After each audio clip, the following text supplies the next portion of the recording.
easy, but not be right now. Maybe if I was to see you, be if I was to go to war, better be a real, be if I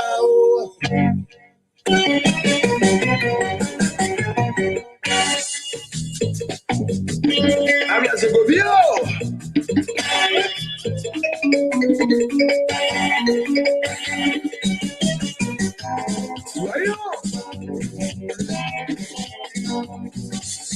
well, you be ready, but not be right now. Maybe if I was to so you be if I was not be right now. Maybe if I was maybe when you be if I was I was to go.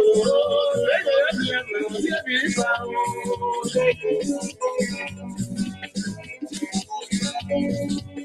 but you be ready, but not be right now. Maybe if I was so you be if I was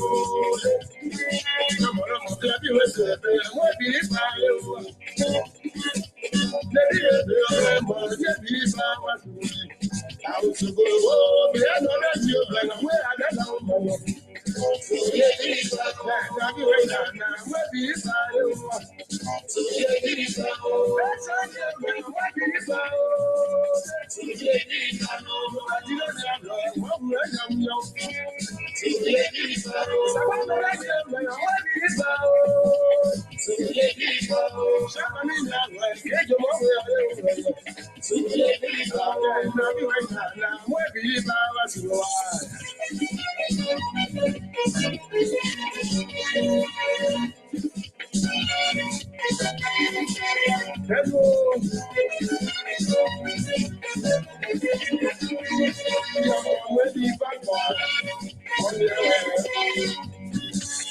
I believe I know when you're back, you believe I believe I know when you're back, you believe I yes, I believe I you. So you believe I yes, I believe I was so good.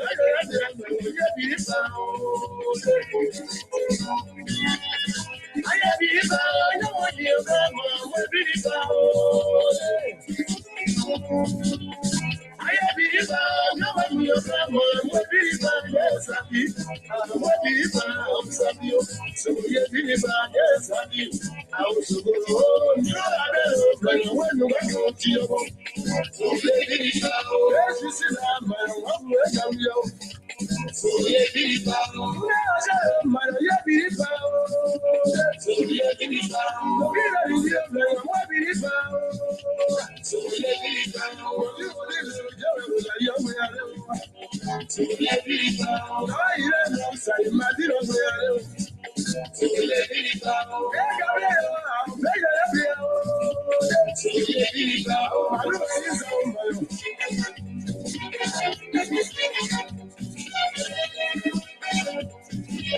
I just shut down. So no.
Okay, good evening, good evening. So, want to thank you so much for joining us here.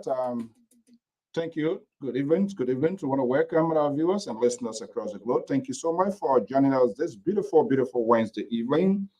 It's All Things Considered right here on the Diaspora Informative News outlet, Liberia Public Radio. And I am your host, Alfonso Zayan. So we want to welcome our viewers, wherever you are. Just do other favors and hit the share button and invite someone at your company to my Esther grandson. I love that one. Good evening. I watching from my comfort residence along the newly Japanese freeway. My guest is in the West African state of the Republic of Liberia. Mr. Joseph, we are good to have you here. Don, good to have you here. Just hit the share button and invite someone to the company. We want to welcome all of you here. Very shortly, the analysts going to be joining us, and we're going to be having a wide range of conversations on news and information making headlines in Liberia. And of course, as usual, so we're always here to have this conversation for the good of the country, making sure no one is left behind. And so, welcome. We're going to get the ball rolling out here. Doing a little bit quick housekeeping here. And we're going to get the ball rolling here as well. But in the meantime, we say thank you for sharing your evening with us right here on the Diaspora Informative News outlet. I am your host, Alfonso Zayan Sword. The Liberal is not going to get a room yet this evening. So all his tabata that he talks every day, stepping his feet back and forth, that's not going to happen here. He's going to be contained. We're going to barricade him here this evening. Not actually, but we're going to make sure and give everybody the fair share. Welcome to the show, and let's get the ball rolling right here to right now.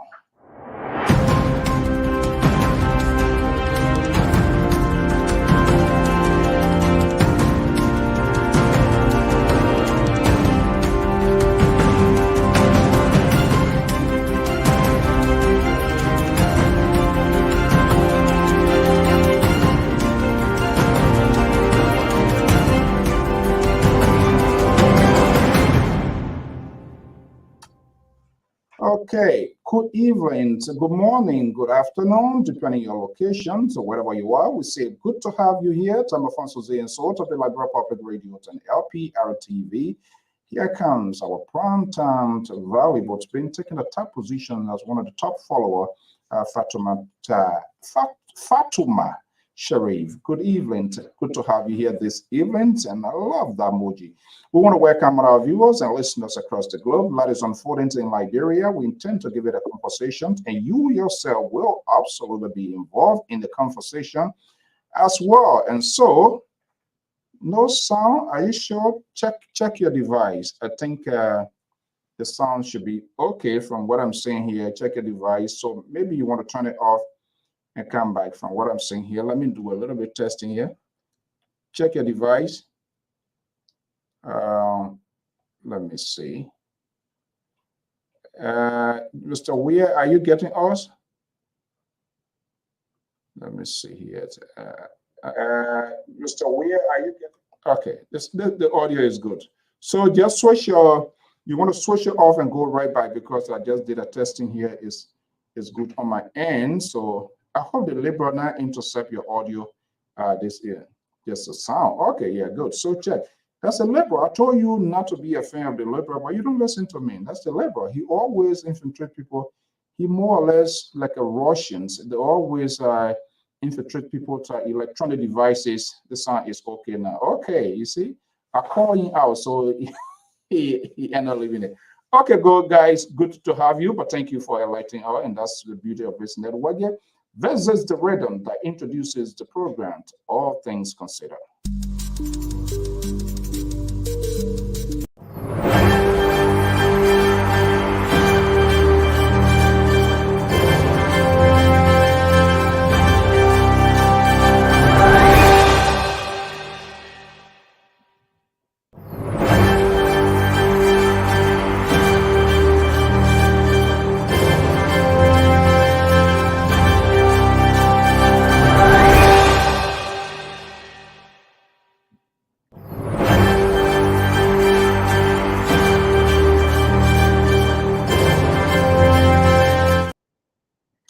Okay, good evening. Good to have you here. Let me bring my analysts. They already assembled backstage.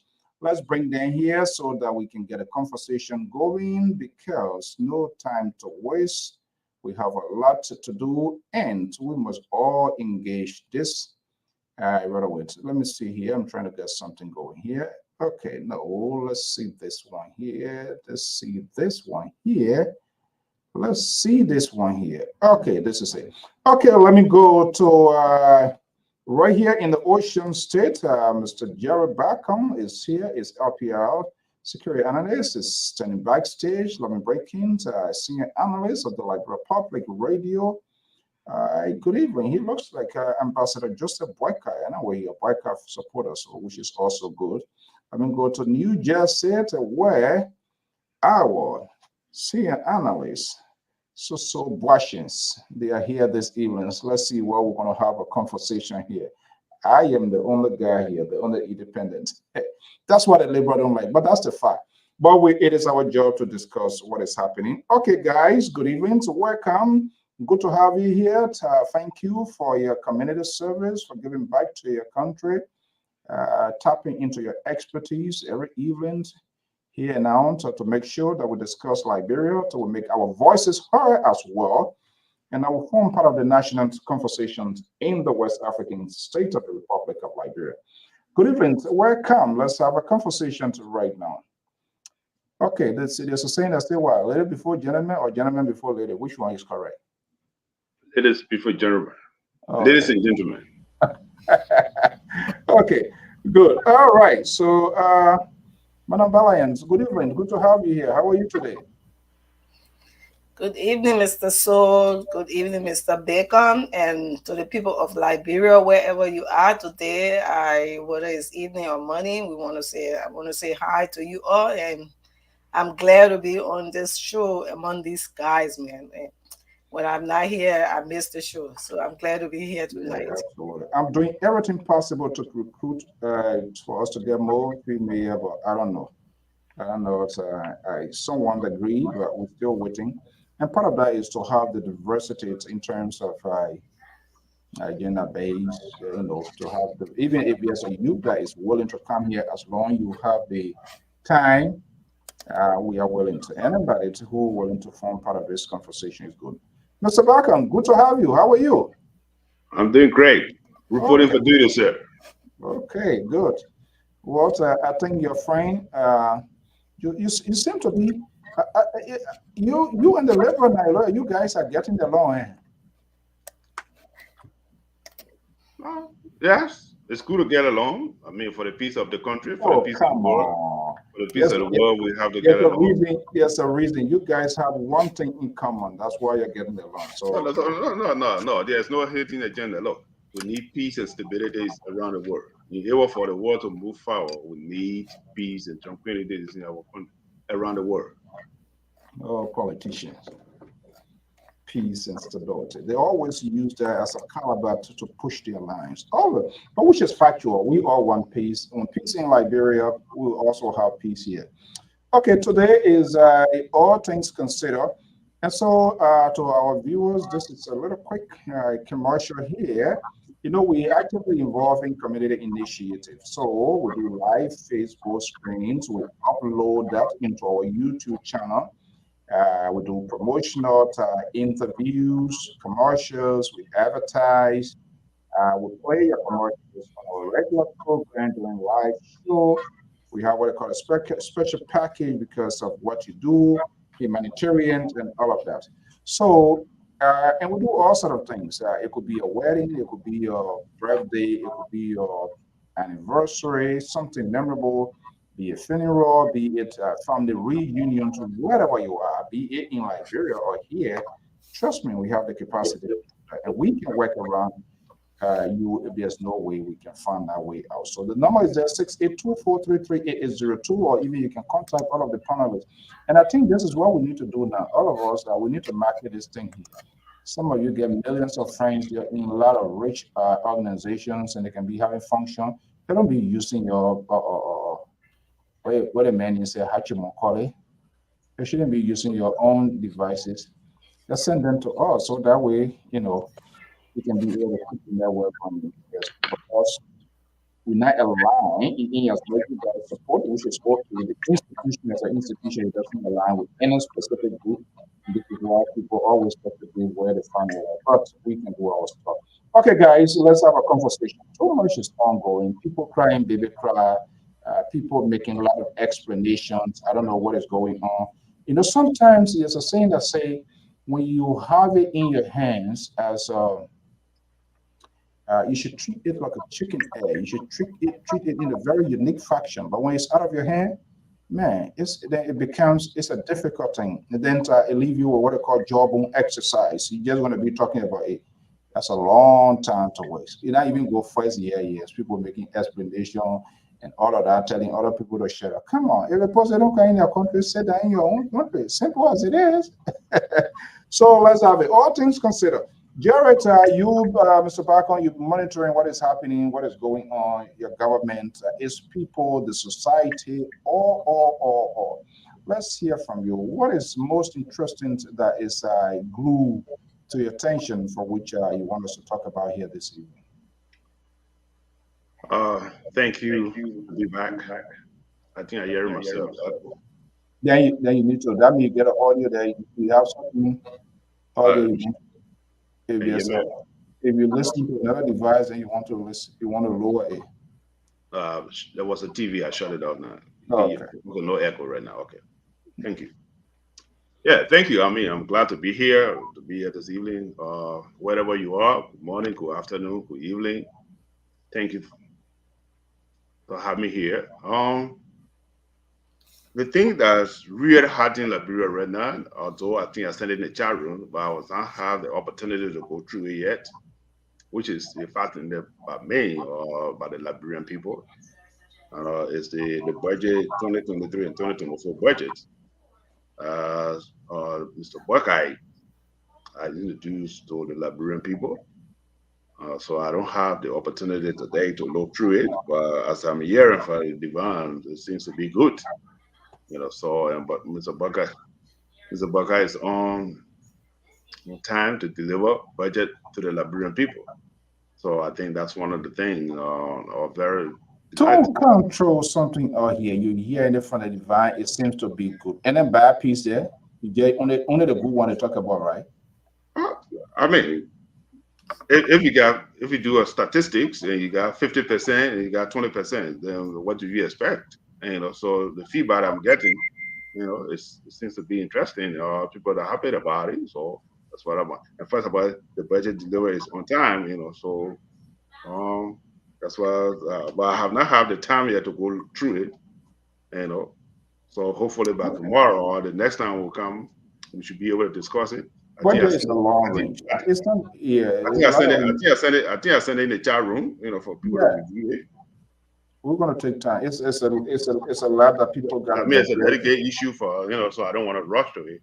And I'm not Right. a Absolutely. budget I list. myself, I'm just kind of like try to peruse, just do some sort of Exactly, skimming through exactly. it here. So we don't want to rush it. It's a very huge thing. People don't want to incite their emotions, their own political feelings, and all of that. Okay, let's go to the Garden City of New Jersey, where I was saying analyst is standing by. Madam Balayan, what are you hearing from Liberia? What is so fascinating to right now? Is that the same budget or what's the fun? What is a political fund? The election thing now, we still have to have some political fun because there are a lot of plenty things going around. And we'll play some of these little funny tips that are out there, just to give you a conversation. But what has been drawn to your attention? Mr. So, thank you so much. What has been actually drawn to my attention is the developmental aspect of this government, especially when it comes to uh, the budget, the improvement in our allotment. Though I haven't gone through the budget in full, but I got some summary aspect of it that so far that have kind of make me not a regret for supporting this government.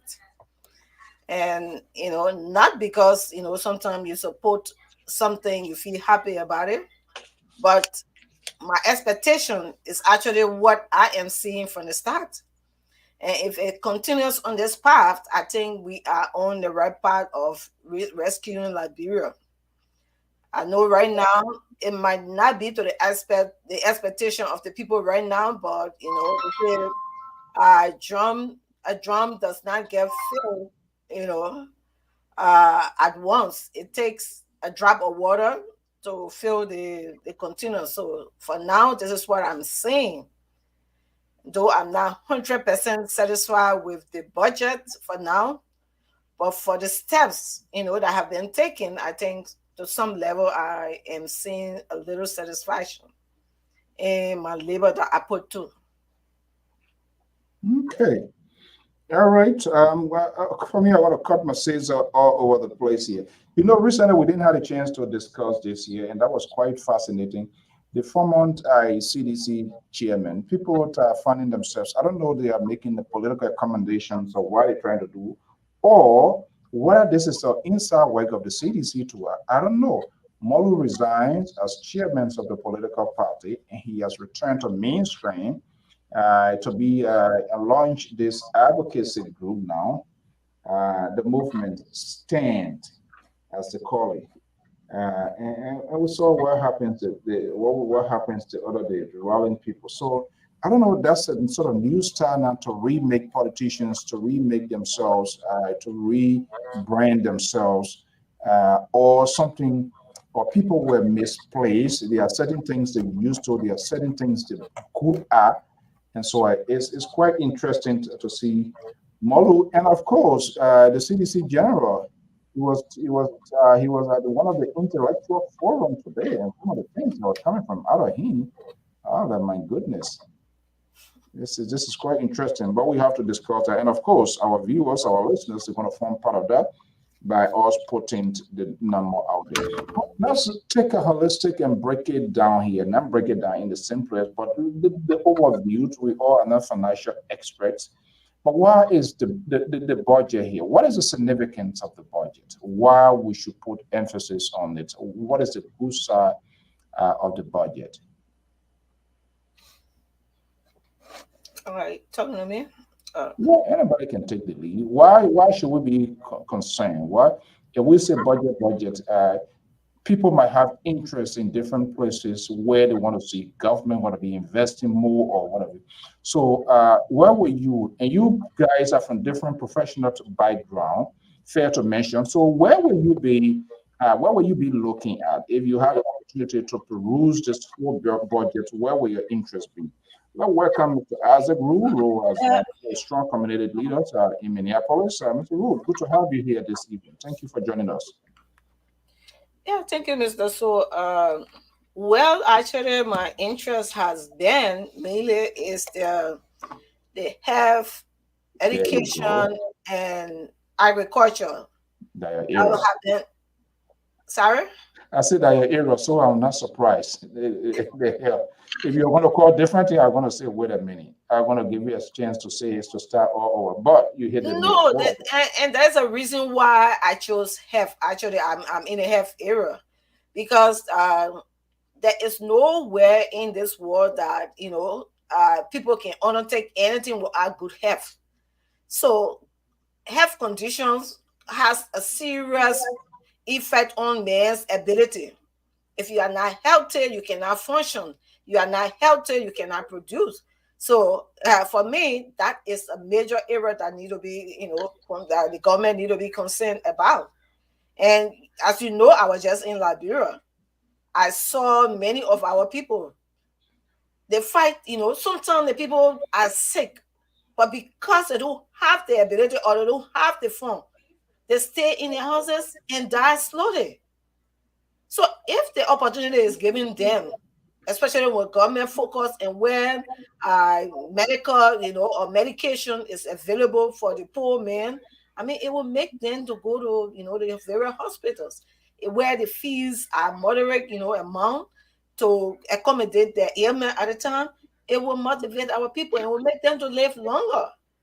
So that's really why maybe to really focus in health setting.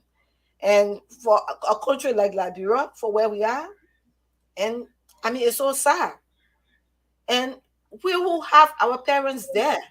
You see that you can afford here and give to, your to give your family support. But see the number of people that do not have the means to go to hospital.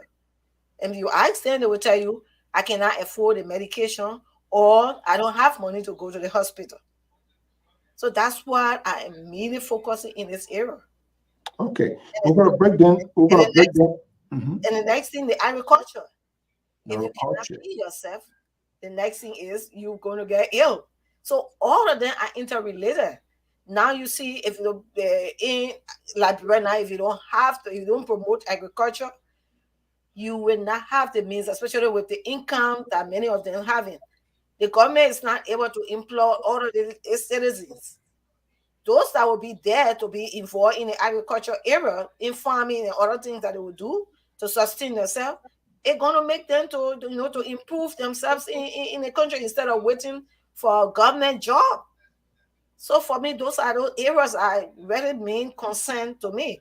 And I saw a baby step to that direction, because seeing the level of deduction that is being made from the president's office, that is the Minister of State for Presidential Affairs, and then we saw it with the legislature, not even the legislature, but the speaker, and then the pro tem. And this is why I love this lady. Every time I can, I will commend Yomli to the highest. She gave 60%, the highest of all her budget, you know, to reduce her budget to that level. Man, I would just commend this lady. And that's why when you saw the Women Day, I celebrated her. And I will continue to celebrate her. And I think that's going to promote her, or that's going to motivate her to do more for our country. Okay, Mr. Collins is our senior political commentator based in Minneapolis, Minnesota, and is a strong supporter of Ambassador Joseph Newman Boykai. He's one of the Boasians, by the way. Welcome to the show. So, Mr. Thank you, Bacon, Mrs. who I'll be bringing into area, but Mr. Bacon, so we want to do it first come, first serve. You're two other three of you're in the same, you're within the same crop. So, and anybody can go, I really don't care. But we want to do it in the other faction here. Now, you see, Koto started something, she went straight into her professions and all of that. You come from a different background, Mr. Bacon. Budget, and it's a hard present issue here. Why should we be concerned? And you, as a Liberian, what are you looking for? When the fiscal budget is released, something that will come through your mind, runs through your mind. Okay, I'm waiting to see how the country going to be like. Uh, this is my interest. Do you have a specific interest in the budgets in terms of the allotments, how government going to distribute the money into different function areas to make the country to be functioning well? Yeah, sure. You want me? Okay. Yeah, Yeah, this is you, yeah. this is what comes to my mind. You see, the budget is a reflection the upper mobility and how the government going to proceed in the next fiscal year or the future of the country. So the budget is not just a figure to throw out there. That's where you're going to determine our GDP for the next 12 months or for the future. So there's something that's a very touchy subject for the Liberian people, not only for the Liberian people, but the world as a whole to see where Liberia is going. Uh, like my dear sister said, I was in Liberia in January, and more people anticipate for the budget to pass to see those who seeking employment. Sometimes they go to the offices and say, "Look, the budget have not passed yet because of this. We can hire you and blah blah blah," stuff. But yes, my interest. My interest is the security, education, and agriculture.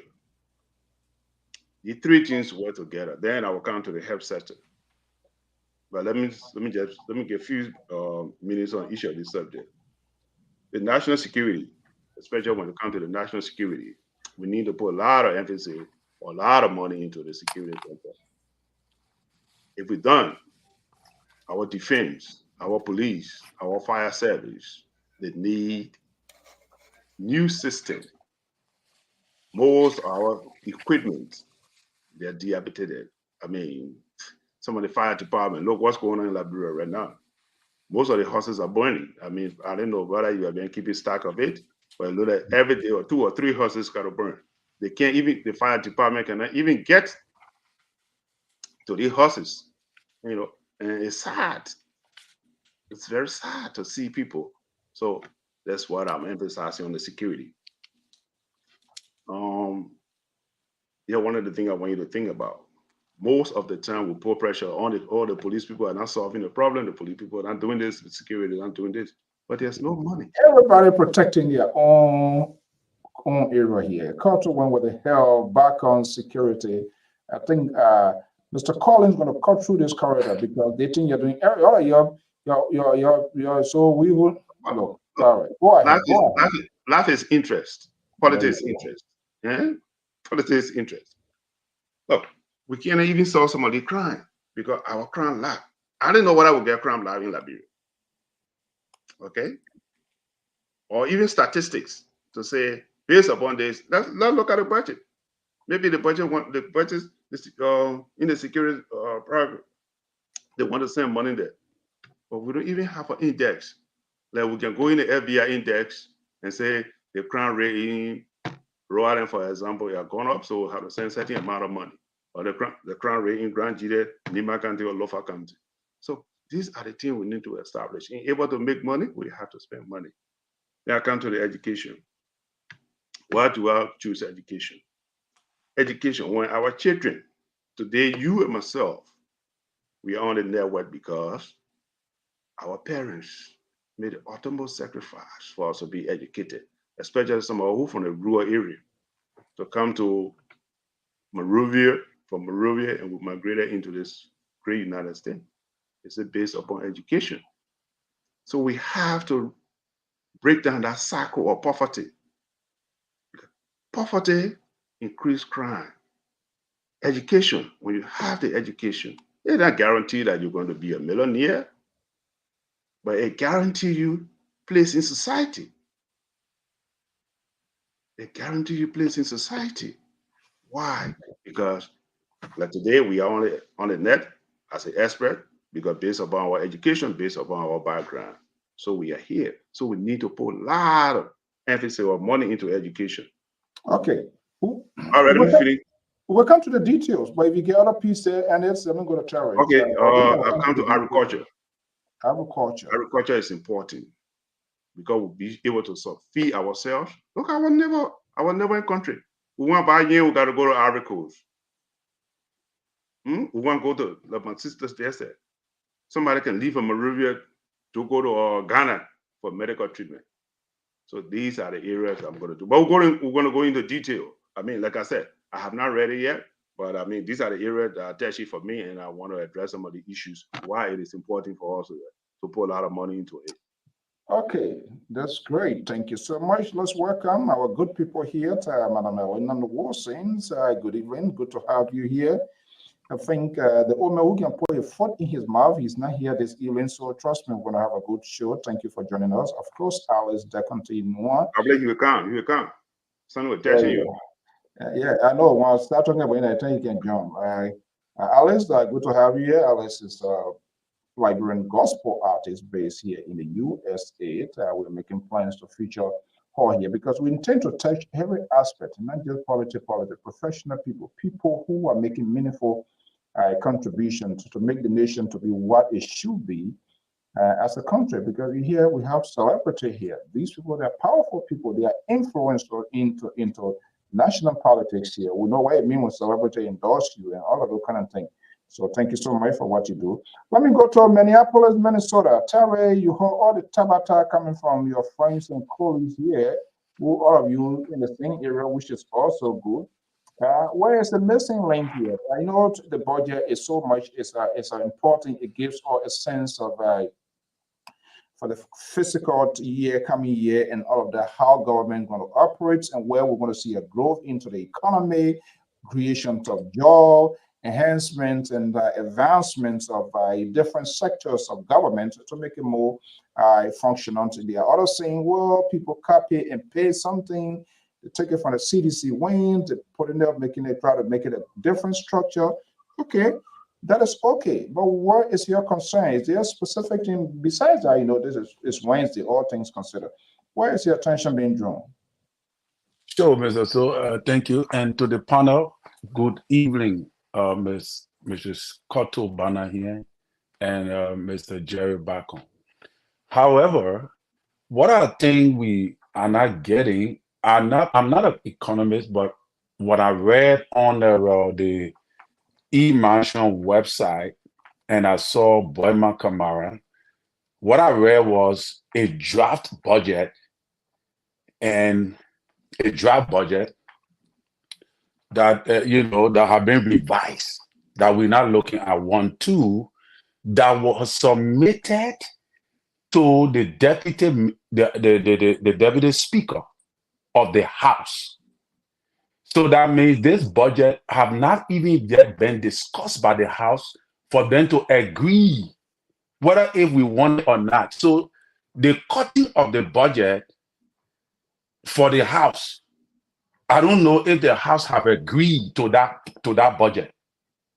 Whether it, because I listened to my big sister saying that Yombly cut her budget and thing. I don't know if Yombly agreed to that budget yet, because it have not gone to the house for them to confirm it into law. So I think that these guys, that Burma Kamara, them, the executive is a draft. That was a draft. So that means it's not a confirmed budget. It's a draft. So it is the House that is going to discuss it to say whether if we accept for our budget to be cut this way. If somebody could educate me, I could be wrong. But from what I read, that's how I look at it. Because like the House have not yet fully discussed whether if this is the budget we want to work with. You understand that? So I see everybody discussing, the budget did, the budget that, but have the House agreed that this is the budget we want to work with? And how did Burma derive his figure of cutting the House budget to that extent? They like Che have 4 million point something, and I think the circle of the budget is a law. So I think the budget under the 54th legislature was a law. So I don't know if the executive have that power to just project a budget by cutting down the both branches House. There's an executive provision too, because the president decides, he runs the affairs of the country. I don't know. I have a kind of little convoluted stuff there. Yeah. So I know that there can be consultations behind the scene. Maybe only this is an agreement or so, but whether in conclusion, whether the both houses have agreed that this budget is the one we have agreed and passed into law, that this is what we're going to work with. So I don't know if she was the one who cut that budget, because you said she cut, and we start thanking her already when the process have not even gone through the House yet. So I think, we got to wait to see whether if the House of Legislature, whether the legislature is going to agree to this budget before we can even start to praise it and say, yeah, this budget is will meet the necessary requirement over the next fiscal year. And Terence, here is where I want to come when it comes to that. When it comes to budgetary allotment, it's like, okay, you are the head of the home, right? Normally, everything in your house, you go about what you're supposed to give to your children, what you need for this month, you list them. What you need, okay, you list them. You're not going to do it in isolation of what your children want. You're going to question them, right? I think the problem will be they not just accept, like our hearing from the CDC government, that the judges will go and put budget in for people. But you don't go and allot for somebody's office without their consultation. And this is where I'm coming in to say that. Ambassador, without their consultation, you're not going to allot for them. How do you know their function or their ability, their spending ability for you to go and allocate a budget for them? It's a forecast. It's just a projection that, okay, Right. it's what we want to have based on what we expecting as an income. Like you and I know, Okay, we listen, have, Don, check your email. I'll send you the okay, link. like Sorry, you and go I ahead. know, you know how much you're supposed to make monthly on the average level. You're not going to talk about overtime or my 2 or 3 job. You're talking about all my job, my, let's say, income for this year, or for this year I calculated based on my income for this year, and that's what the projection is made But on. I thought it's already there. I thought everything concerning previous years is already lying before the finance minister already. He already know what these No, people have been generating over the years and what they should spend and what they shouldn't spend. no, it's But not done like that. That's why I'm okay, telling but you, based This okay, on the point, projection, you know how much you're going to make annually. If it exceeds the amount you make, okay, that's a surplus for you, but you project based on your average level. so what is happening right now? This was something that was generated. It was in the process, and the last government term came to an end, and you can't wait now to say, oh, you have to get something started all over before you have a right, functioning government. So what they did, I think they went inside of this, a lot of tweeting, and this is where people coming from, copy and paste. Government is continuity. You can look inside and say, hey, this one here makes sense. This one here is a waste. I'm mm, not a guy Yes. with big spending and all of that. And I think this is where it's going to be interesting when it really gets in the house, because these right. some of these lawmakers, I think what the president, Ambassador Boyka, I say these Moja boys, they guys, these Moja guys, they got within the proximity of power from the Samuel Dotan, they almost got there and it didn't go well. But right now, they are doing everything possible to make sure that everything is okay. So what the president, this administration has done now has put the lawmakers, all of these people that are making the fabulous big money, they put them on edge now. So they will be exposed now, whether it is logical, whether the ordinary driver, the janitor, the cleaner, who or she doesn't have transportation, but you have those men then with a tinted car windshields, full tire, air cool, who should really cry to say, oh, our salary and all of those kind of things now. It's the ordinary person who what doesn't get it, they have to credit, they have to go to work, not those people. So we'll wait and see who gonna be for, who gonna be against, and all of that.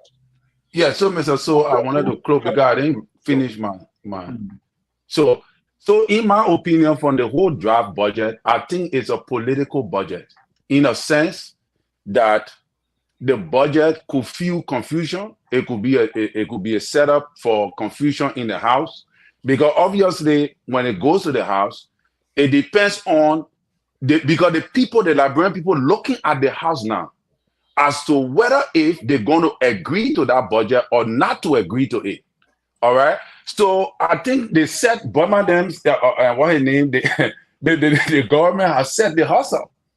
So because they were so expecting to get a $54 million budget, which include wardrobe, office, and all those kind of things from the previous 54th legislature. Now they will be surprised to see a $30-some million budget coming to them. Will they agree? And if they don't, what will the public say about them? So I think Ambassador Boyka is setting a trap. And I foresee some group of people going to fall in it. It's a political budget from my perspective. And that's quite true, Terry. First of all, the old man, he get nothing to lose. He's not going to seek re-election. So now this is where his legacy, this is where people are going to determine his legacy. What did he do? Right.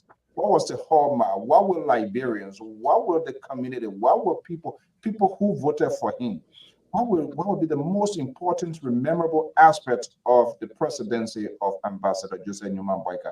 That Prince Johnson crying now like baby all around you. Nobody, you're not going to get time for him. You know, I mean, it's done.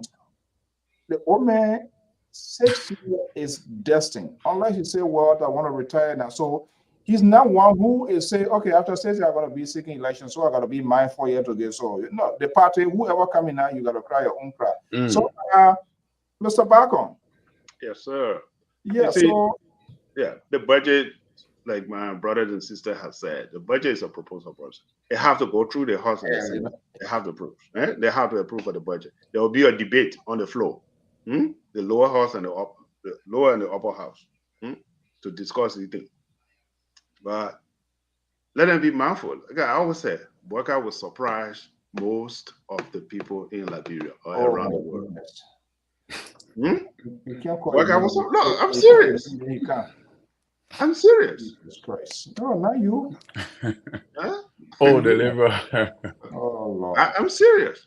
What a Boyka man. want to surprise most of us who here in Liberia and abroad. And Mr. Boyka is serious about Liberia. He want to build Liberia. And he Let said, me put him there because you start screaming. okay, look, Boyka said what?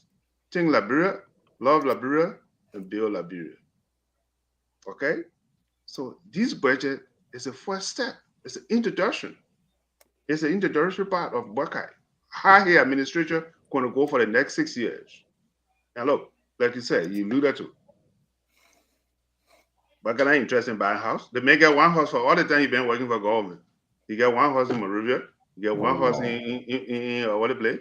In Foya. You get one house in Tomabra. That's it. Boyka ain't got property in Liberia. Are you sure? Look, honest to God. One lie did his checking it. When lie check it He properly. said it. He said, look, check. You go check.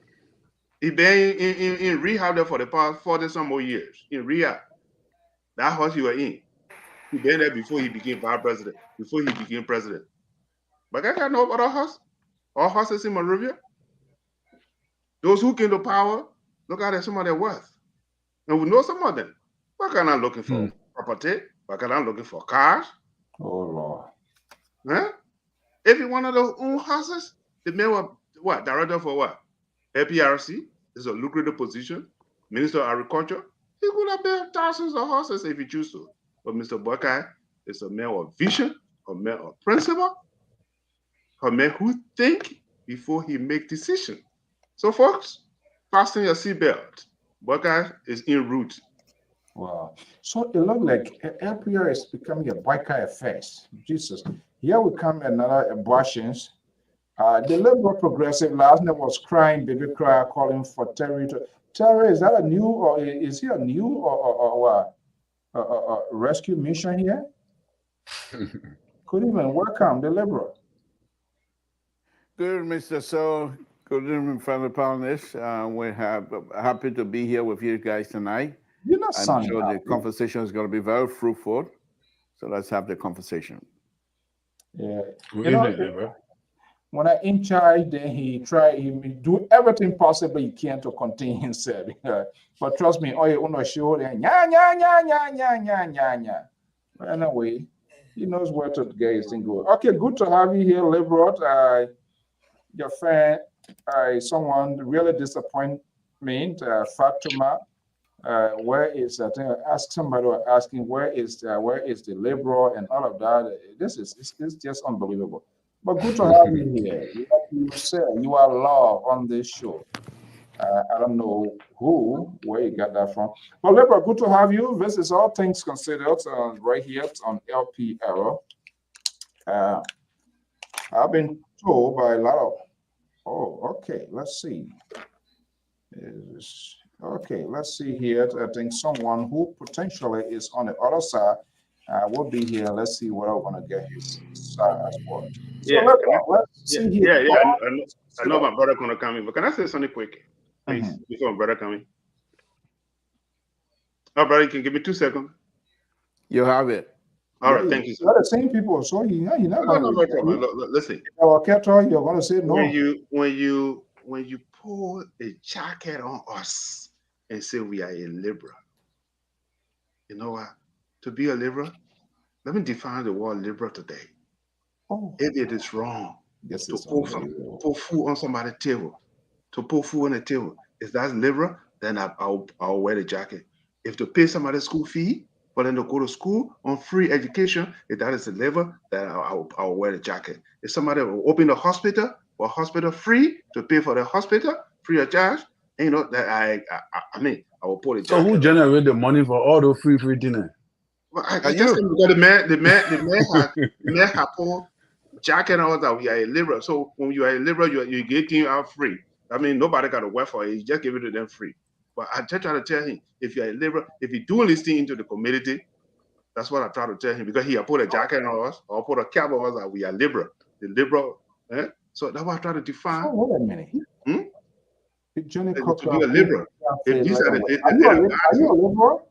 Oh no, I just said because you are already No, I said a liberal progressive. He claims himself to be a liberal. Here comes another liberal. So that's what I try to tell. I tell your listener that if to be a liberal, to give somebody food so they can't go to bed hungry, if that's a liberal something, then I agree. No, the liberal believes to apportion people wealth, take it from me and give it to people, and other people. That's what I'm saying. We're not going to do charity organization. Liberal, we are just a liberal. Something the same way when Ted Kennedy was living. Wow. In Massachusetts here, he's a liberal. He's a liberal. So you cut more taxes and give the hardworking people money to the people who are not working. Going to me. Welcome, Mr. Toll. So, sorry about that. I just wanted to tell my brother, because he's calling us liberal. So I just want to tell you, understand more liberal. So, you see here, Samson Toll, the liberal. I was making direct reference to him, but it looked like Toll has managed to get you over. So maybe you're going to be the kind of like Murphy. But I can tell you, this guy, you cannot rely on this guy. If you bang on this guy, he's going to throw you in deep sea and no one will rescue you. Let me bring in the liberal progressive. That's the liberal. The liberal is strong. One day for you, it's not guaranteed that he's going to be with you the next day, depending on your language and your tone. So the liberal progressive, good to have you here. Thank you. Thank you for having me. Okay, so too much is playing out there, but I know you always on the other side. You try to balance yourself, you try to position yourself, but this is something that is difficult. You're struggling with it because you don't want people to feel hurt. You don't want to put finger in the throat of your own very people you support. But let's hear from you. This is all things considered. What is in your playbook this evening? Mr. So, my playbook is full, and I'm happy what I'm hearing from back home. We fought hard here. You guys called us names. You guys thought that you had it differently. When the election was happening, numbers was being counted. People were throwing jabs at us, but we knew exactly what we have in the bag. We knew what we were fighting for. We knew exactly what was coming. So I'm very happy that some of my labor in terms of I'm not planting cassava and I'm not getting potato. I plant cassava, I get cassava. Then that's exactly what I'm getting from President Baka and his people. Mr. So, we told you before that this Ambassador Baka, not only was he a seasoned politician, but he was very experienced, and that he will utilize his experience to benefit all of us. And this is exactly what you're saying here. Look at the budget. And my argument with this whole budget issue, as far as I'm concerned, this is pretty much maybe 50 or 60% of the information on that budget stuff came from President Weah and his people. And even if you look at the preface, I mean, these are things President you would think I believe was written on Samuel Twain. And these people came in knowing for what they don't have the time to give you all of what is happening in terms of budget and all of the finances and things. So they picked the best of what they can get from President Weah, some of the language that still describe the situation that they're going to go through. And moreover, they decided that they're going to negotiate with these big wigs, those departments and areas that were taking a bulk of the money, and they were able to negotiate with these people, different agencies, different department heads, to negotiate with them, the executive, the legislatures, including the temp president, the pro temp, deputy speaker, the president of it, the vice president of it. They were able to negotiate with them and there was some serious reduction. Mr. So, this budget is not something that I can stand on a mountaintop and say, yes, indeed, I'm all for it, happy. But like everybody's been saying, it's a start. But Somebody, if hold on these one people, second. Mr. Do you have a device open, Ambassador Dan? The liberal is on the I mean, 1 second. I want you to be heard properly. Oh my goodness. Say properly, man. Because I don't want you to, when I'm on the road, on this show, I'm the most loved and most talked about on this show. So please, let the liberals shine a little bit before you start bringing all kinds of stuff. But the point here, Mr. So, and let me just wrap this up. Next year budget, that the time you will see the Loma Debo. The Loma Debo will finish dressing. That next year you will see it. Then when you part that, just the small girl Debo dancing. Next year, that the time you see the Loma Debo dancing. That time you better be ready. You better be ready and start accepting the truth behind Ambassador Baka. That next year we're bringing the Loma Debo out. So the crown Debo now comes up. No, the crown. What they got power. That they are. Let them go to Joy We Are and go dance at double with Joy We Are. The crown people, they'll go dance at double with Joy We Are. I'm from Lofa County, by the way, and so I have sent Mali to town now. I'm in Lofa County. We're going to bring the Loma Debo outside next year. Next year budget, that the time you will know what the Loma Debo can do for you. Stop saying you're so divisive.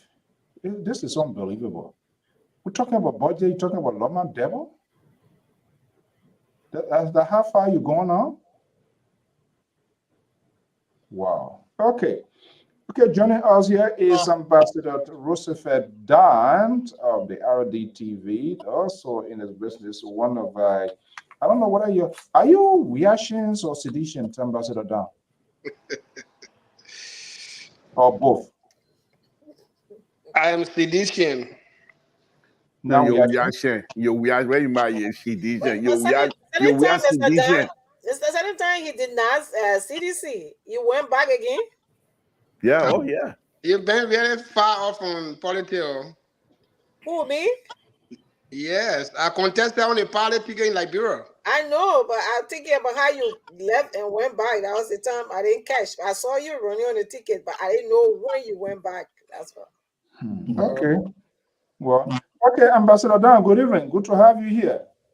Yeah, thank you so much, Mr. Su, and your co-host and the panel tonight.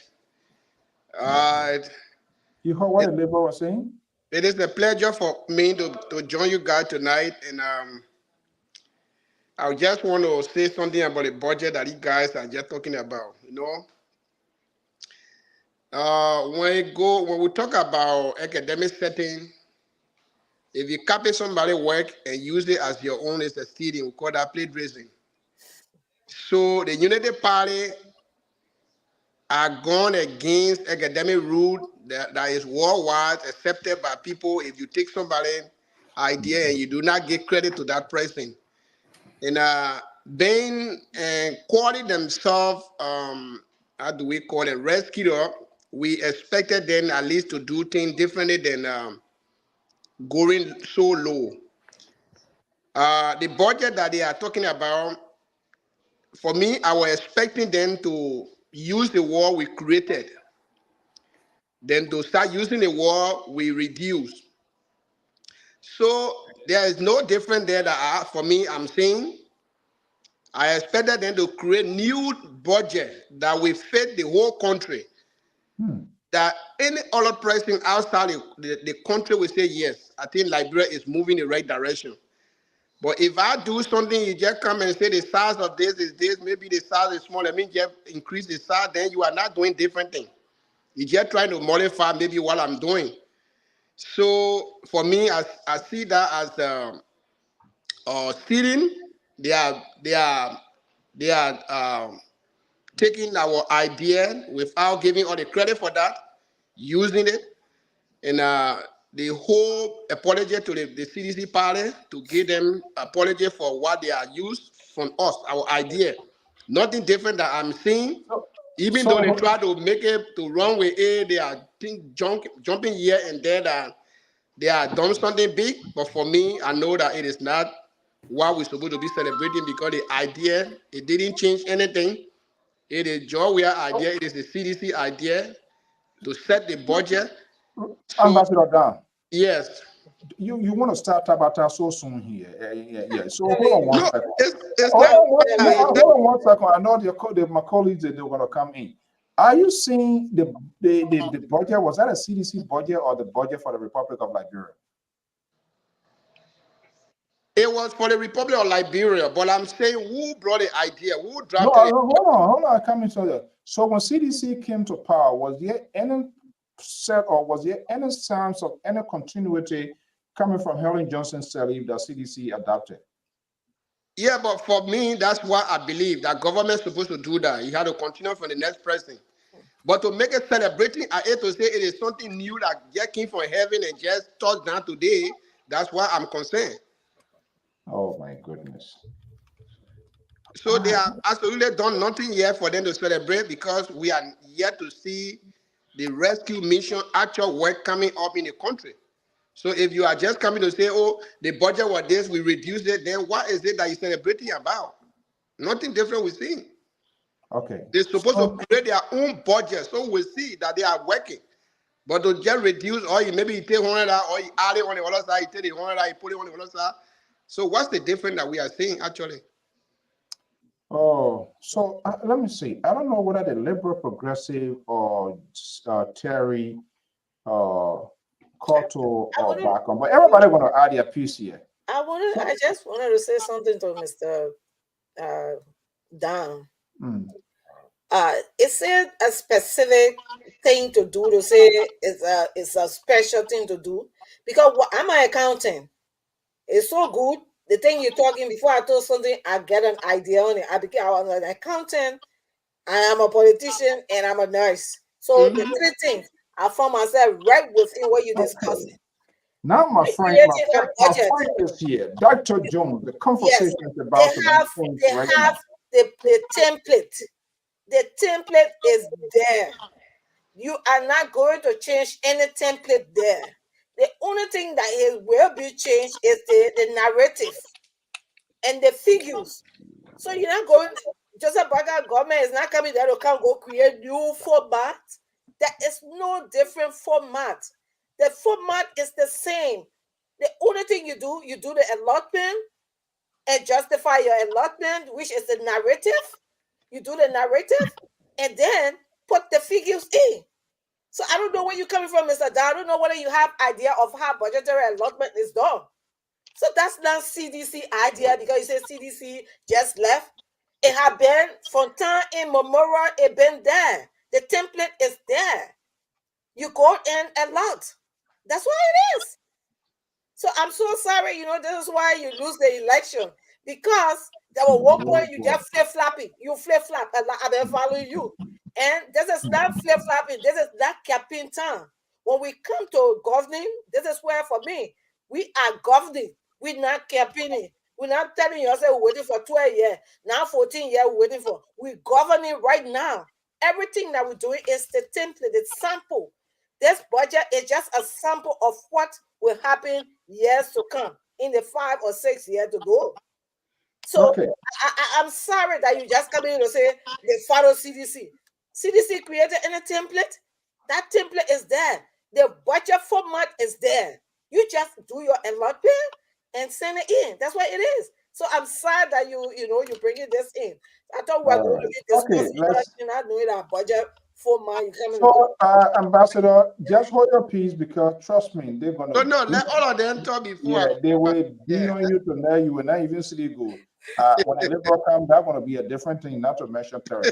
Thank God, another independent voice, the two of us are the independents on this network that try to stabilize. Dr. Jones Octavio Miles Sr.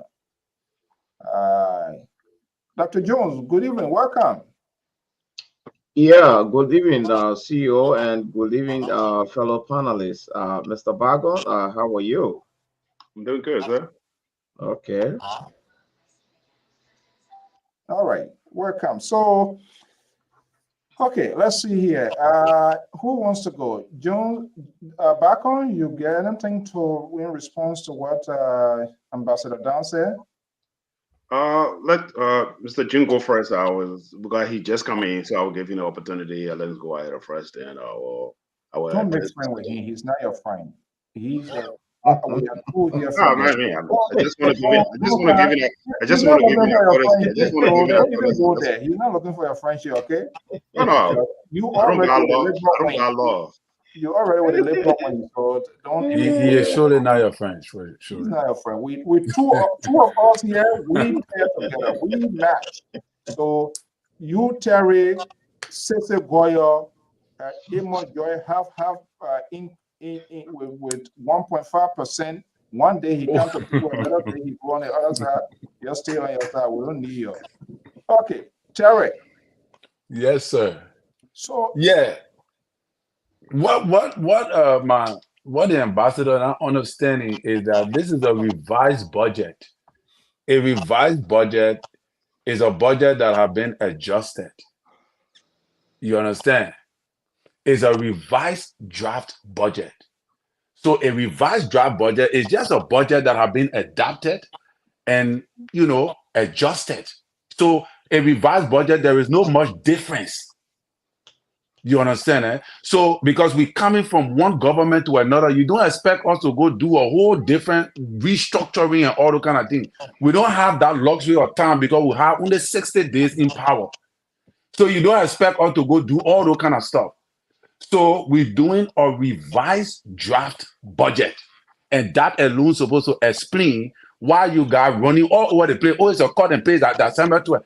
First of all, when Samuel 12 took over the government honor from Madam Sharif, what is the difference in Madam Sharif's budget to his budget?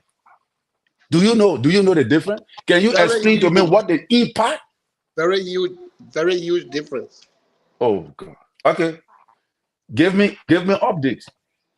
no, like I Some of the differences. But anyway, I'm trying to tell you that what Sis Cotto said, you will not see much difference, all right?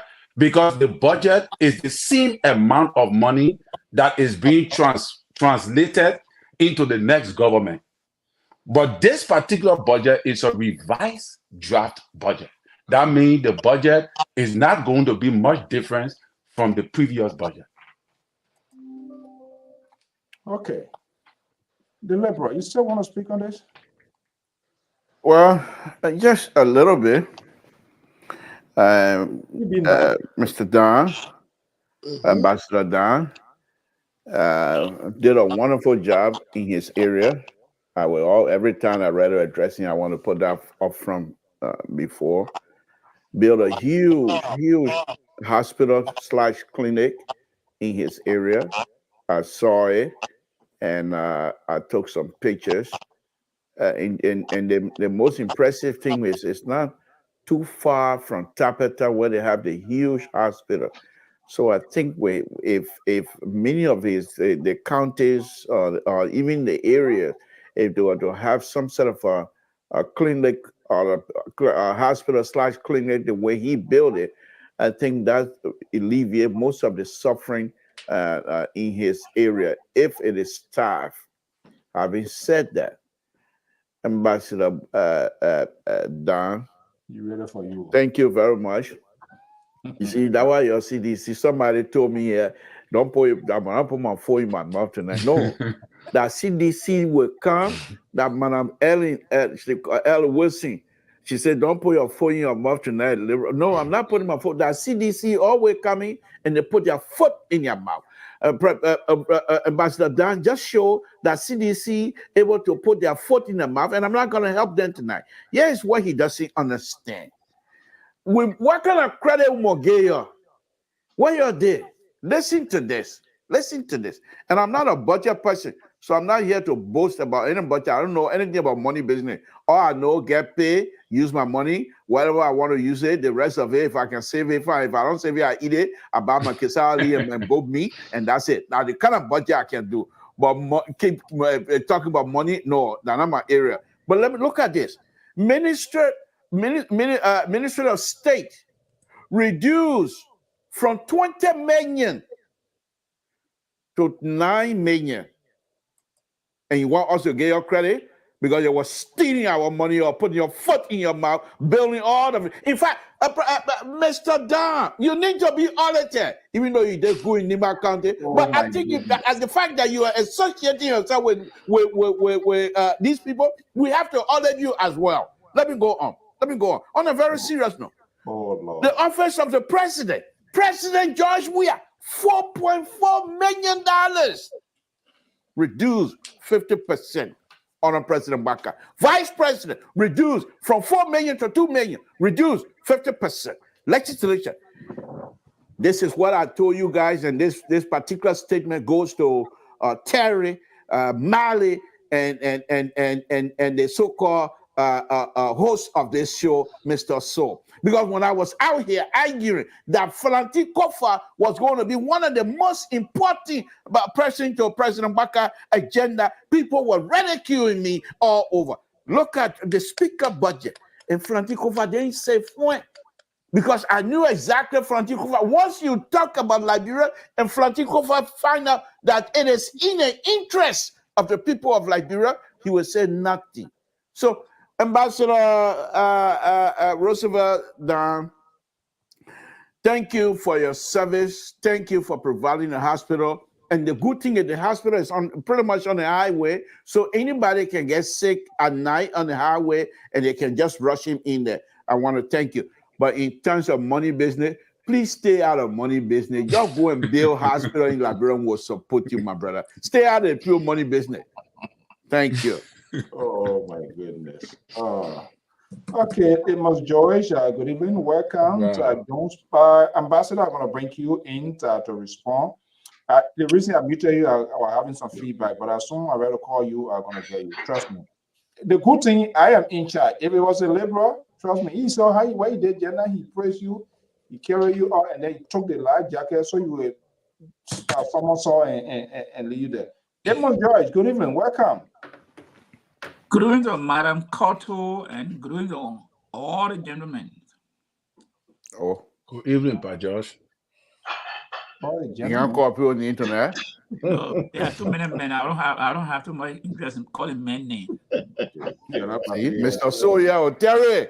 I can see. Yeah.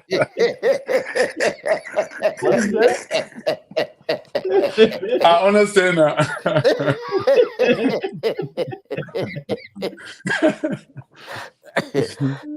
You not something to you're not going to tell Mr. George to speak the way you want him to speak. Okay. So what's the problem? No, I don't have interest in calling whole lot of men names. His life. He's not, he's I'm not. the way he wants to speak to him. Yeah. I'm not interested in that to call a whole lot of men names. He said, Terry, he's going to be in a fighting mode tonight. Last night, we were perfect. Everything was going smooth. You saw the kind of interaction you and him was having last night. Now watch tonight. Let's go ahead. I'm not sure about tonight. We had an interaction last night. Listen, my thing here is I base my issue on facts. So if I don't have something, why should I come and just put it up there and spill it all like CDC? No. I'm not one of those editions. All right. We are sharing. Let's cease fire quick here. Let's get to the basis of the conversation. Okay, my good friend, Dr. Malik Jones, we will and will continue to be partners in progress in making sure that people who are trying to liberalize this network, that dream does not succeed, will give people the voices. Let me bring in Dr. Jones, Octavia Malik Sand. Good evening, Doc. Yeah, good evening. Good evening, fellow panelists. And I would like to agree with Pa George tonight. I think there's a need for everyone to auto protect the only lone female on this platform, because it's like all the men that appear on the platform, they appear with new boxing glove on their hands. So we have to protect the lady. Now, Kotu, you will protect? However,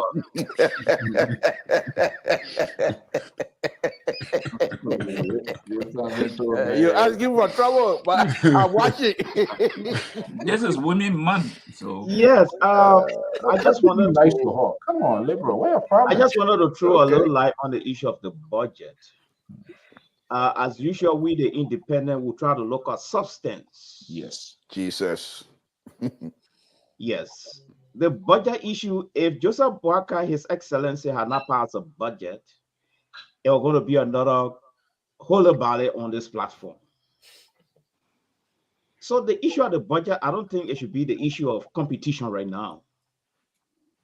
It should be the issue of substance. What is in this budget that's supposed to sustain the growth and development of the various sector of the Liberian government? And there are two important things, because the ambassador, I sorry to say, it's like he stay in campaign mood. But the fact of the matter here is that political election is not the same as political governance. And the two don't see daylight. There's a time when the campaign will have to come to an end, and there's a time governance begins. So whosoever made a budget, whether His Excellency outgoing president, we are fine. Government is continuity. I think Joseph Barker was able to use, and his government officials were able to use some lenses to go into this budget and see what is there for the Liberian people, then what is there for themselves. So I think the budget is in the right trajectory. But I'm looking at the substance of the budget, and there are two important things I spotted in this budget.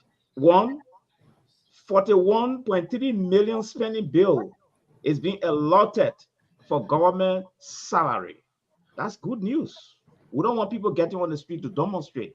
Even though I'm not part of the rescue team, but equally I'm concerned about the vulnerable population in Liberia. Three, the debt servicings. Ambassador, you agree with me. Your government left behind a whole bunch of debt. It has become what I call an automatic burden on the rescue team right now.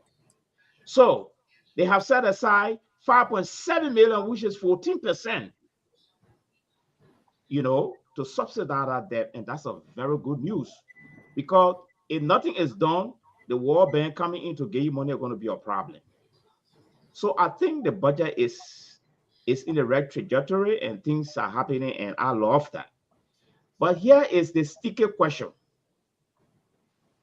We all been saying that education is the key to growth and success. And many times, apart from our budgetary allocation for education in Liberia, our external partner put in a lot of money for education. And now the minister is crying that there is not enough money in the budget for education. But again, I want to hold the education minister legs to the fire. I think one of the good news here of bringing these people on board, especially those of us in the diaspora, were fortunate to be appointed in this government, have to do things differently. We need to use our offices, our leverage back home, to connect our various offices to subsidize some of the burden of our various ministry. And so I expect the minister to stop crying. She's from Dallaway. I know her very well. She have a very competitive credential. She have to use her office, tie it to the University of Dallaway to help her with training, to help her with some educational material, to help us move the education ministry forward. So I don't expect people to just go sit down there with title on their shoulders. We pass that level.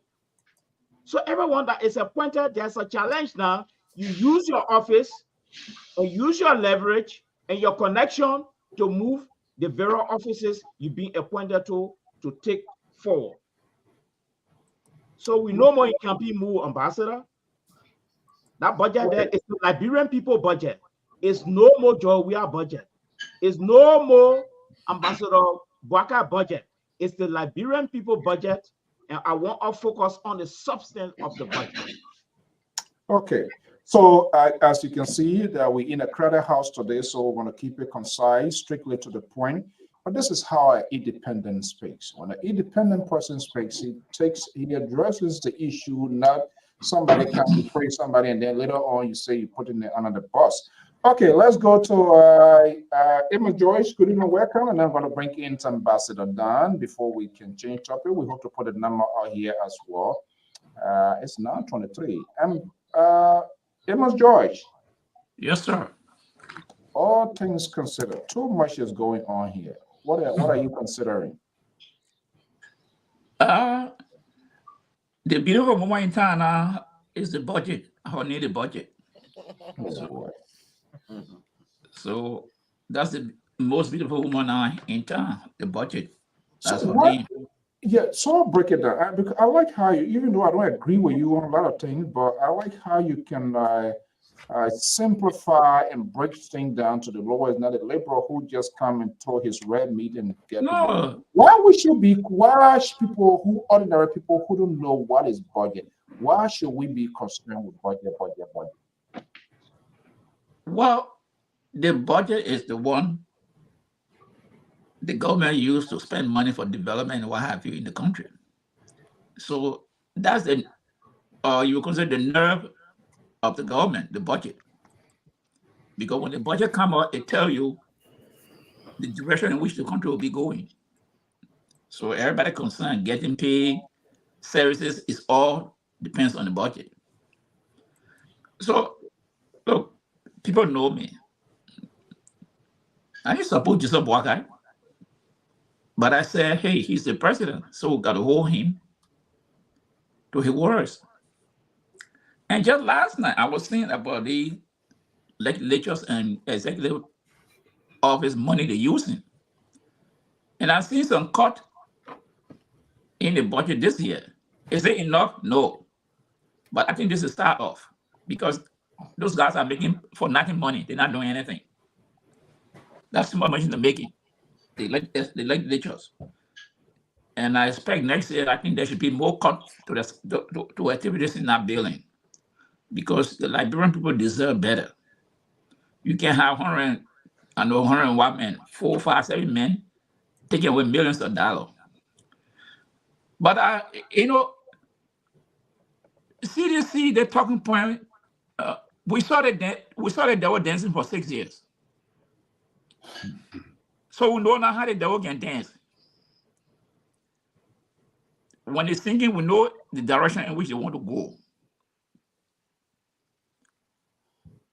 They can make all the noise. The talking point is their budget. How can it be your budget? I mean, sedition, are you not ashamed of yourself to say this is our budget? I think we should be going to the substance of the matter. Is the budget perfect? No. But let sedition justify $4 million in George Weah office. Nathaniel Mangaden. How can they justify that today? Honorable Barker cut his budget 50%. The vice president, the speaker, the deputy speaker, President Pro Tem, they're all being slashed. And they have the nerve to say it's their budget. So go back 692. What you people had there? Well, now 625. So how can that be your budget? I think we should hold the Unity Party for what they promised the Liberians to deliver. But I don't think that should be an argument for CDC to bring around the water table. You go and prepare yourself for 2029 and see what the Unity Party will do. Then we'll hold them responsible. So, I just want to say it's a baby step that the Honorable Barker is taking. And some are watching to see how far the devil will dance. Okay. So that's why I sing tonight. And All right. sedition on the place. Okay, you get a book time. You hire opportunity. You abuse it.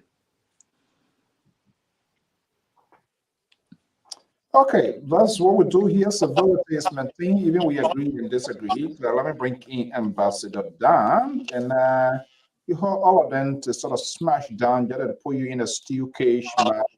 And the liberal, what he did was take you in your hometown, the hospital, blah blah blah. And guess what? He brought you in the city and said to just smash you. But I guess you listen to them. So let me ask you here: is there a change perception, change in mind? How it was perceived by you with respect to the budget? Do you still consider it as a CDC budget and that they are obligated to telling the president thank you? I definitely still stand on my words, and before I respond to them, before we close on the topic, I will ask just then one question at least. Maybe one of them will answer that question. Then probably we close on that topic. In fact, this topic. First of all, let me thank Mr. Toh for at least recognizing me here tonight. He always does that. So I want to say thank you again. But I will first of all start with my sister. Sis Koto, what I want to say is this. We the men, I'll go in our late, in fact, in my late 10s so that we make it simple. And when a man married to a lady, whether the lady is 50 years old, we always call that our new wife, new woman. So you are referring to that 50 years old woman, your new wife, because you are expecting her to do something different than the person who have been with you, right? So CDC and So you believe in polygamy? I'm saying new wife. That means you finish that for in the first one. I'm giving you African parable. So in that case, you will be expecting the new wife to do something different, totally different than the old wife that you have. So in this case, Unity Party now is the new darling wife for the country. We are expecting them to do things totally different. Now the leftover soup that we have there, she's going to go to warm it to come give it to us to eat. That was cooked by the first lady that was in the house with us. So what am I trying to say is the budget I'm arguing on creating and reducing. If you are new to the job, what will you do? You have to create something that will be totally new, that people are not saying because you just come into the job. So are they going to create or are they going to work on the same thing that they gave them to reduce to be or jubilating about it? What will they do differently? They have failed us. They should have created something to make us understand that, yeah, they are new daddy wife in the house. We coming to see new things from them. The cooking got to be different. Not the same way the ex-wife have been cooking. We need to see something different. They have failed to do that. They have failed to do that. They are working on a budget that we created. Did I say we edited? I said we created. They are working on it, coming to take glory, to make it look like they have done something good. It is a failure. It is a failure. Before I end on this topic, my question that I'm going to be putting to all of them is maybe one person will just try to answer that question. The reducing budget that you are doing today, that you dancing with,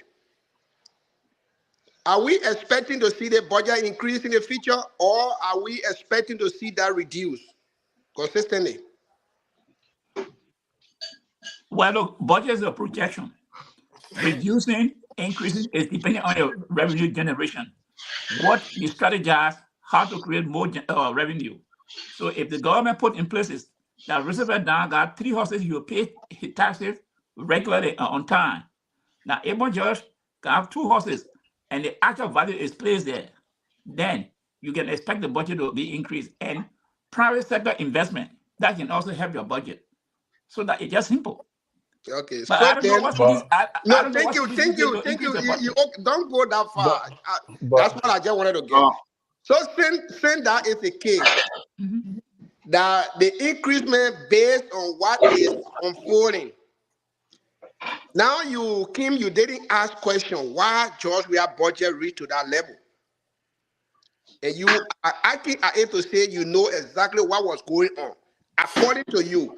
So tomorrow, if we find you increasing yours, were you still going to be taking glory that you are doing today, or you going to say that it is a level that we read that we're supposed to carry the budget No, up? So Roosevelt, so let me Let just me, come in. okay, go ahead. Let me get Let it me later just first. come in Yeah, go one ahead. way. Wait there first. Let me Go ahead. just tell you, Mr. Dan. The thing about projection is based on what your income is. To put it in a layman term, your salary that you make every month is from your salary that annually you setting on your budget monthly. If in the time you are going with a salary this year and your salary your increase, and if there's an increase in your salary, what do? You adjust according to the increment in your salary. This is how government runs. If their income generation increases, automatically the next thing you're going to see, the budget will be increased based on the increment in their income generation. So that's how it is. So I don't know where you're coming from to say what they know, what they think in that budget. You think that novices over there, they don't know No, what no. budget is, and lawmen they just keep and grab piece of paper okay, and that's it, publishing. yeah, let's make progress. Proud Yeah, that you think it that way. Because okay. the Burma Camara I know will not go and just see people and just grab it and come present it. There will be but no way. what is the, what we're talking Okay, about is CDC let's budgeting. make progress. We got a Yeah, few man. more minutes to be here. I'm going to come to you, Terry. Uh, Hold on 1 second. Let me just work. that Petra, are you that there? technical question they are dusting the Mr. Two. I'm I ready. want to I'm make it ready, clear, please. Mr. Soul. Yeah, we're not going to. Maybe there are other No, few things. what we're doing here is part of the discussion. We are not doing anything different tonight. I think what we are doing here is part of the discussion. You Yeah. cannot just close it up like that. And what I want to say is this. No, hold on 1 second. This other man, he has not spoken, so I just want to recognize him. He just got in, and then I think Terry want to say something. Kenta, good evening. So you've been following the program, correct? Yeah, I've been following the program, and Do you agree with Ambassador Dunn? well, I have a different take on this whole budget thing. My thing is, I love budget performance. I don't care about how much a Unity Party cut the budget, increase it. I believe in budget performance, and I will only judge this Unity Party government based on the performance of the budget. We are not going to be fair, we I are not cherish you going for to. tonight. Let me tell you something. I cherish you tonight, boy. Yeah, talking about the performance of the budget, that's not something we're going to notice right now. That you know, all right? Yeah, We're not but going we to see cannot. it right now. We're not going to see the food that is beer or what's going to happen. It's not going to be something that we're going to see right So now. what? This is the thing. When Unity Party spoke about, let's assume, let's pick up one of the items there, like the drugs addiction program in our society, and they put in the budget less than, I think, $500,000 towards that. I mean, maybe they got a strategy to eliminate drug in Liberia. That's why they put 500. I want to see how effectively that 500, less than 500,000 can eradicate drugs in the country. Like the police, brother Bacon talk about police. The police got less than $1 million budget in its budget. I want to see how effective and how robust our police force will be to meet up with today's challenges in our society. I want to see that. So I cannot fault them for the amount. I only want to see budget performance, and then I will reserve all of my comments until I can see budget performance. It could be in the next 6 months. It could be in the next 1 year. We'll come back here and we'll talk about budget performance. Okay. So, Terry, you say you wanted to say something, and then I go to Bako. Yeah, shortly, I just wanted to add to, the discussion. The revised budget is an adopted budget that is reduced. That is a revised budget. So the new budget is going to be recreated from the revised budget from that government, that past government. So on the basis of that, because once the budget passed through the House, then from there, Burma now, because that means the budget have been approved. This revised budget have been approved. And a revised budget is then an adapted budget from the previous government budget, adapted and reduced. And reducing in some area and direct increase in some area that is needed. So the new budget now is going to be recreated from that revised budget when it gets approved and become a law. So going forward, revenue generation will be determined. The budget will have an impact of increase on the basis of how Burma Camara is able to create revenue generation. The budget will decline on the basis of how Burma Camara is going to create revenue generation. So it's not something that you and I can sit down here and determine that, oh yeah, the budget in 2024 will be 900 million, like what Samuel Tuah used to do. You tell us that the budget will be 700 million. When we go check, the budget is 600 million. No, we are not going to project a budget that we know that our revenue stream cannot support. So that is what we're not going to do. We're not going to be like the previous government to be projecting numbers when we know that it's not going to work that way, because you have to create the stream for the budget to either increase or for the budget to decrease. Okay. Back on, what's your point? Mr. Bako? Say Ambassador Dan. Now, from there, I'll go to the caller on the line, on the phone. And then thank you for serving the country as an ambassador. But for ambassador. Ambassador where? He never served as an ambassador. What I was saying. Come on, no, I want to address it. As an ambassador, I will give him the credit. As an ambassador, I will give him the credit. He served in the Liberian government. Wherever he served as an ambassador, that's good. Good way. They're so waiting to be ambassador. Good way ambassador and all these things. Ambassador at large, that's fine. But ambassador, with all due respect, the real FTR. Oh Lord. This is real FTR for you to come here and tell us modification, modify. You come here. Look, let me make it clear. Sedition. We got one government, one government at a time. Worker Administration Unity Party is the government in power right now. The difference here is you asked about difference in the government. Like one of our brother the parent alluded to, he had reduced the president office, the vice president, the speaker. That is a big difference in the budget. Even like my brother said, it's just an adapted budget. They have not gone through the upper house and the lower house yet. So for you to come here and say, oh, we pressurize. No, there's no pressurizing in the budget to say, oh, we pressurize. No, we want to go to academic. All right. If there's any pressurizing there, there's nothing in there to say, yeah, we pressurize anything in the government. Oh, this is our budget. CDC is no longer in power. Try to form a formula to run for 2029, rather for you to come here and say our budget. CDC in power again. How many government do we have in Liberia at a time?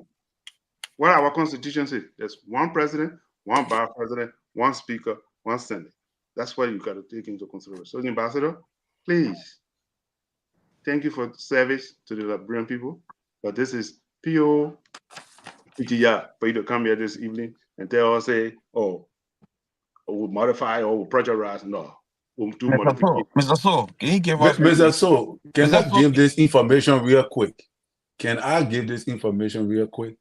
Mr. So, can you give us more time?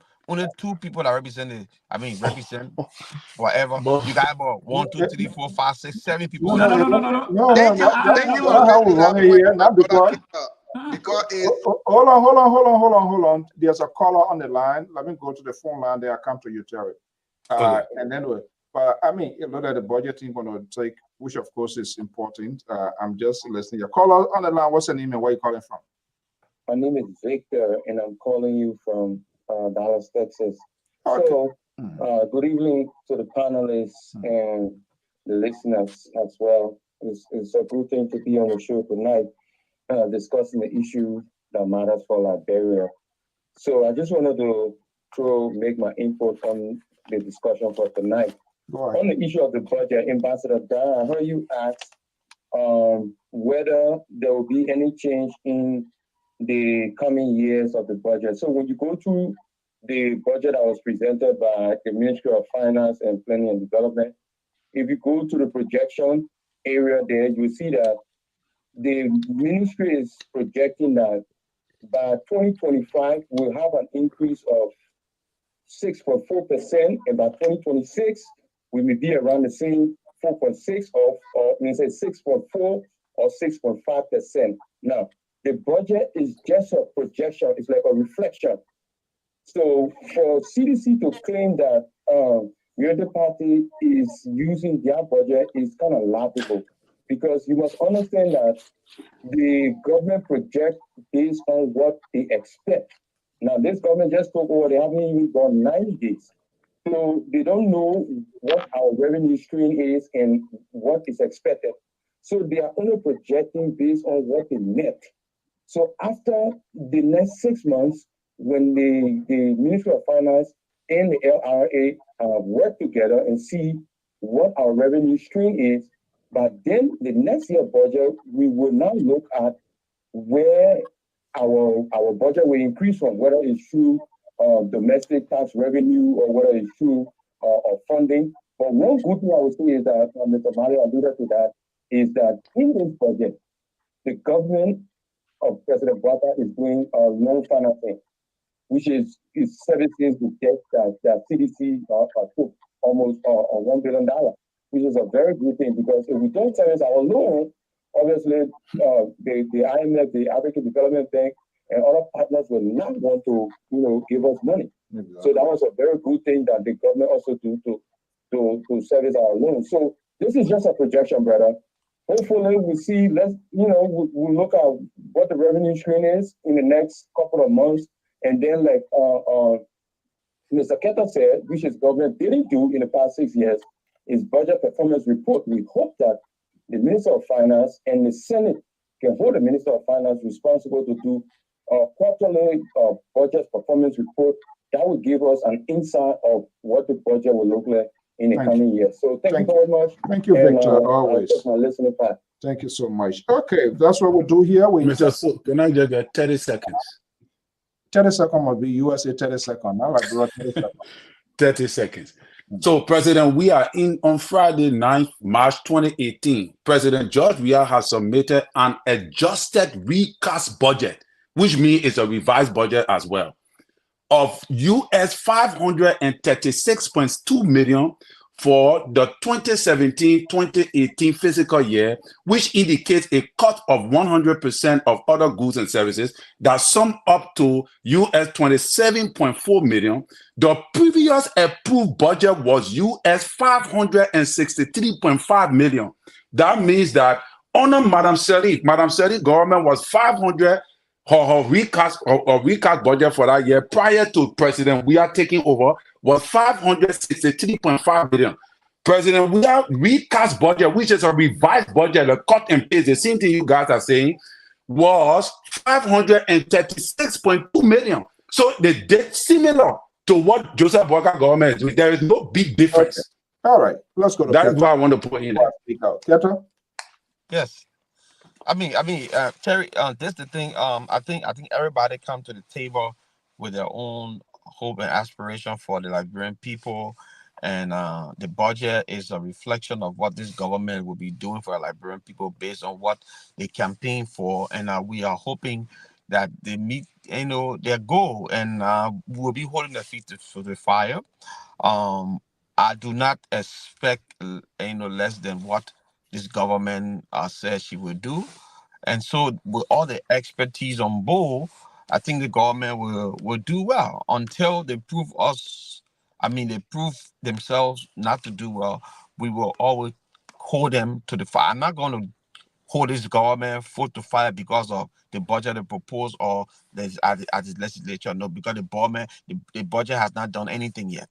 I want to see where these money will go and what kind of effect it will make on the life of Liberian people as far as education, security, or infrastructure, and moreover, the reduction of drugs use in our society. All those things I want to see it happen before I will come out to really either, if it's positive, we'll give the government prop on the back. If it's negative, we'll hold their feet to fire. Like I said before on this platform, I'm more of Liberian, more nationalistic than party driven.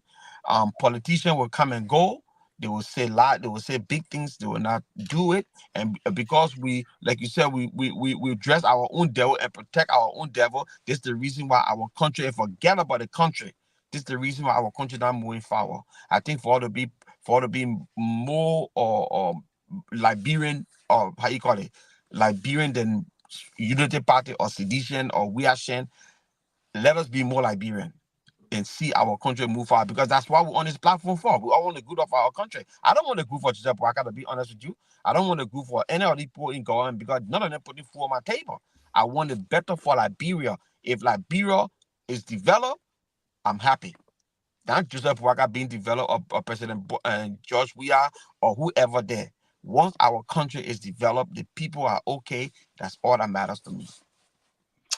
Okay, what a fascinating conversation. And this is the traditions of the network. We accommodate all voices, no matter whether we agree or disagree, but for us to come together to have this national conversation to know the direction. And look, I am not a guy with big spending in government. I believe government should downsize, they should combine some ministry. So from what I see with this whole recast and this projection here by this government, so President Boyka and the Unity Party right now, what they are telling people, okay, if you need more, I'm not going to go. The president is literally is telling us, I'm not going to take money from somewhere to come go be paying people. And that's not how government works. That was the problem that came about with the CDC. What they did when it came from Helen Johnson Sirleaf, they increased the size of government because they wanted to accommodate people and start paying.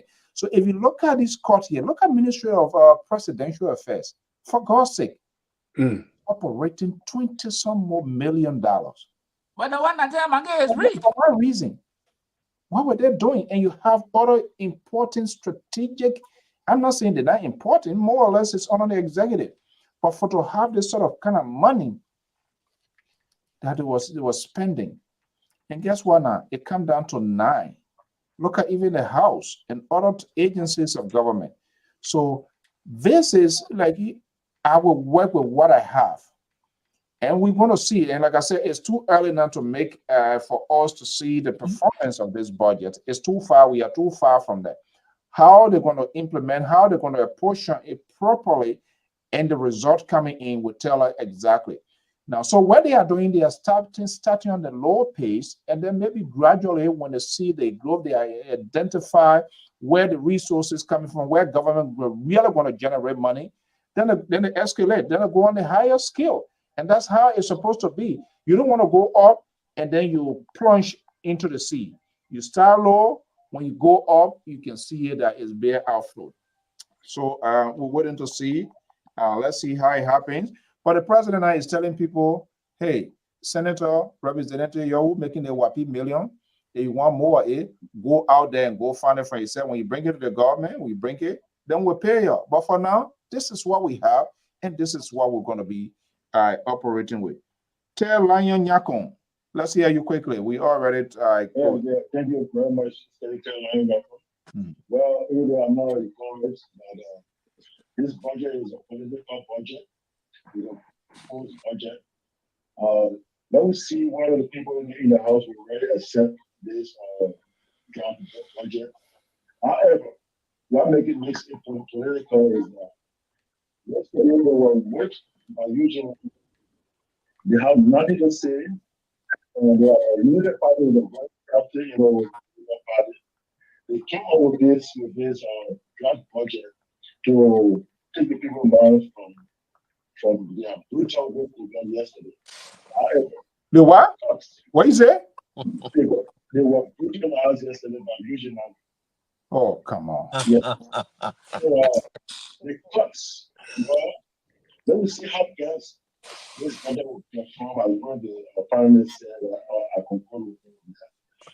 Let me see how best it will really perform. But the cuts from the drug cuts is not reflected to most other areas like healthcare, education, other areas. We look at the fighting drugs, all these places. If they can replace this money to those areas, then we see here they're really doing well. I can say they are performing with the CDC, but they only came up with this budget, at this time around, politically to take the people money for certain things. Thank you so much. Yes. Okay. So I don't know when you say political, what? The people occupy political offices. So what do you think they're going to do? You're talking about Eugene Nangbe? Yes. I talked to somebody from the Martians, and this is where this whole thing is. And that was a calculative and strategic decision on the part of people going to sit down. And next thing, you see this whole asset, this is a strategic position. I say those Moja boys, they went around the party, they went around, governance, and they didn't see their way through Samuel Doe, blah, blah, blah. But it in Kofi Wu, where in inside Grace than that, these people are grounded into how system works. Eugene Nangbe crying, baby cry, he not crying. All of the monies they talk and carry other places.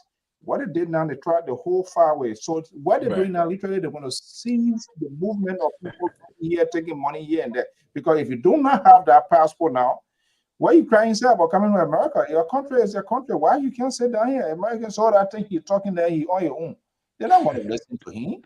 Now, if you can't get access to your money that you care to either Singapore or United Arab Emirates and other places, guess what? You're going to sit down, and then when your runs dry, then you're going to be keeping quiet. But I think the ministry, they are right. They have all kinds of people with Liberian passport doing all kinds of things out there. So, I mean, there's a need that there should be a revision. These people that are holding these diplomatic passports, they represent the interests of our country. We can't just have all kinds of people carrying Liberian diplomatic passport and they involve in people don't want to doing BM, they're doing all sort of crazy thing out there, and those reflections come. That's why the embassy applauded them, because it must be contained. Other than that, it puts the countries, it's a serious security issue. But I think we are already at 9:55. Yeah, we're going to do a quick spin here before we go. Something we didn't talk about here. I'm wondering here, I'm still trying to go behind it. Moluba resigned from CDC and he jumped into advocacy. Is there another sort of left wing being created? We don't know yet. We're not paying attention. What is it all about? How this whole thing came about? Does he have the moral rectitude to do what he's doing now, to be an advocate of sorry? Of course, anybody can be a change agent, but I'm wondering the creations of this whole thing here. Let me go to my good friend in the building here, because all of you here, you're so Boashans, Weashans, and all of that. We are the independentians. So let me go to Mali Jones. Jones. Yeah. I know it's better late than never. I believe you have been saying here, Molu returns to the mainstream advocacy. More about Molu. What is the strategy behind it? Is there some sort of unknown thing that we don't know sometime at a later time that it will bust as to why Molu is doing this? Well, I hope Moluba Molu is not setting up what I will classify as a monkey wrench. Monkey wrench is another type of invincible trap that we think he has broken away from the political philosophy of the CDC. Right. But he's still carrying it with him, but in a different form, to confuse the people out there. Moluba Molu is still a seditions. Resigning is just a formality. It's just a position that he relinquished power. No. Positions by themselves are vague. It's the deliverable that matters. Mulva Maulu had never been one of those to deliver. He was impregnated with the policy of CDC. He never delivered until he was sidelined outside the purview of a convention. And his position was turned over to Eugene Nangbe that brought in the internal rivalry. And so he had to leave in disgrace. So what Moluwa Molu is doing now is the issue of credibility. Is he credible? Can the people really listen to him as an advocate right now? But I see the whole thing as a monkey wrench, trying to perform the role of CDC in a very different way. At the end of the day, by the close of 2029, the whole horse come back together again. By then, he has won some other die hard. I think this is what Moluwa Molu is doing right now. Mr. Okay. So I'm about to go. Okay, Mr. Soul, I'm about to go. Can I just to get my closing before I go?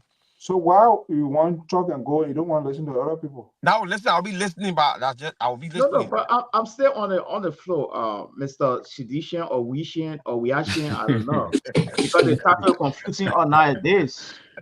I don't know how people will call themselves Wiashin. Why Dr. Jones try to disguise your people and then you say you won't go now, you want. So listen to you. Like but this is, even though we have not addressed this thing before, I don't know how people will call themselves Wiashin when the embodiment of the CDC is Wia himself, including the philosophy, is Wia himself. He owns this party. So if you believe in him and you won't draw a clear dichotomy that you for him as an object and not paying attention to the policy, a philosophy, it confuses me, you know. Yes. But anyway, let me get my closing note. We'll handle that another time. The World Bank Poverty Assessment Report came out last week, and it's very pathetic. Data Observer is the source. 100,000 Liberians live in extreme poverty. 2.5 million live in absolute poverty. 6 out of 10 Liberians live in poverty in Liberia. So the challenge to the rescue team is this. Are they looking at some of the little tabletop issue? Or they are just up there with a big time issue? Because this is the core of the matter when it comes to election and replacing a government. We came on the platform from time and time again and said, Joe, we are taking the Liberian people in the wrong direction. Is the rescue team using its lenses to look into this report?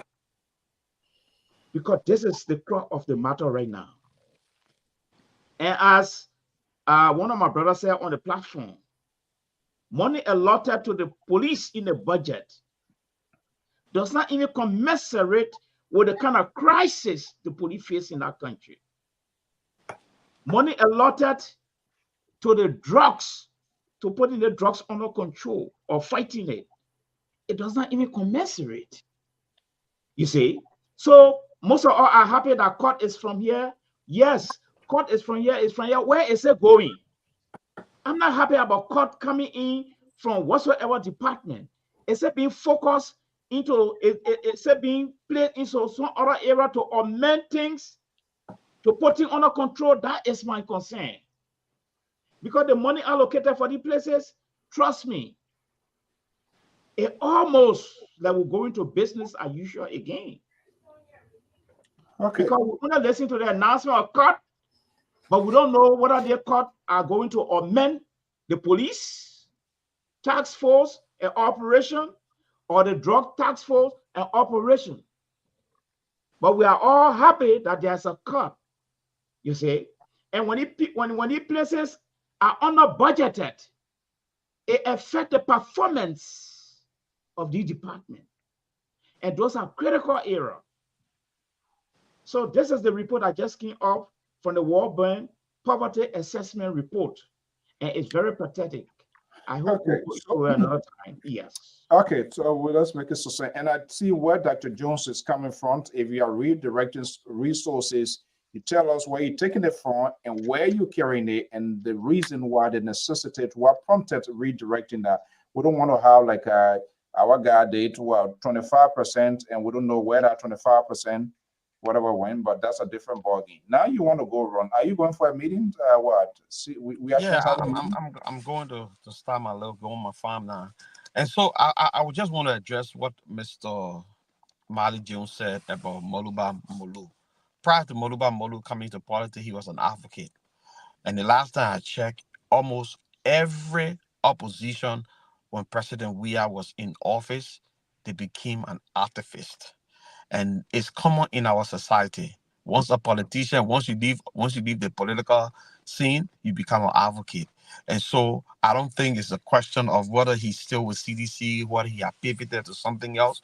He's just doing what he think is best for him. He resigned his he resigned his he chairmanship. resigned his he resigned his he Chairmanship. resigned his position, but he didn't resign from the party.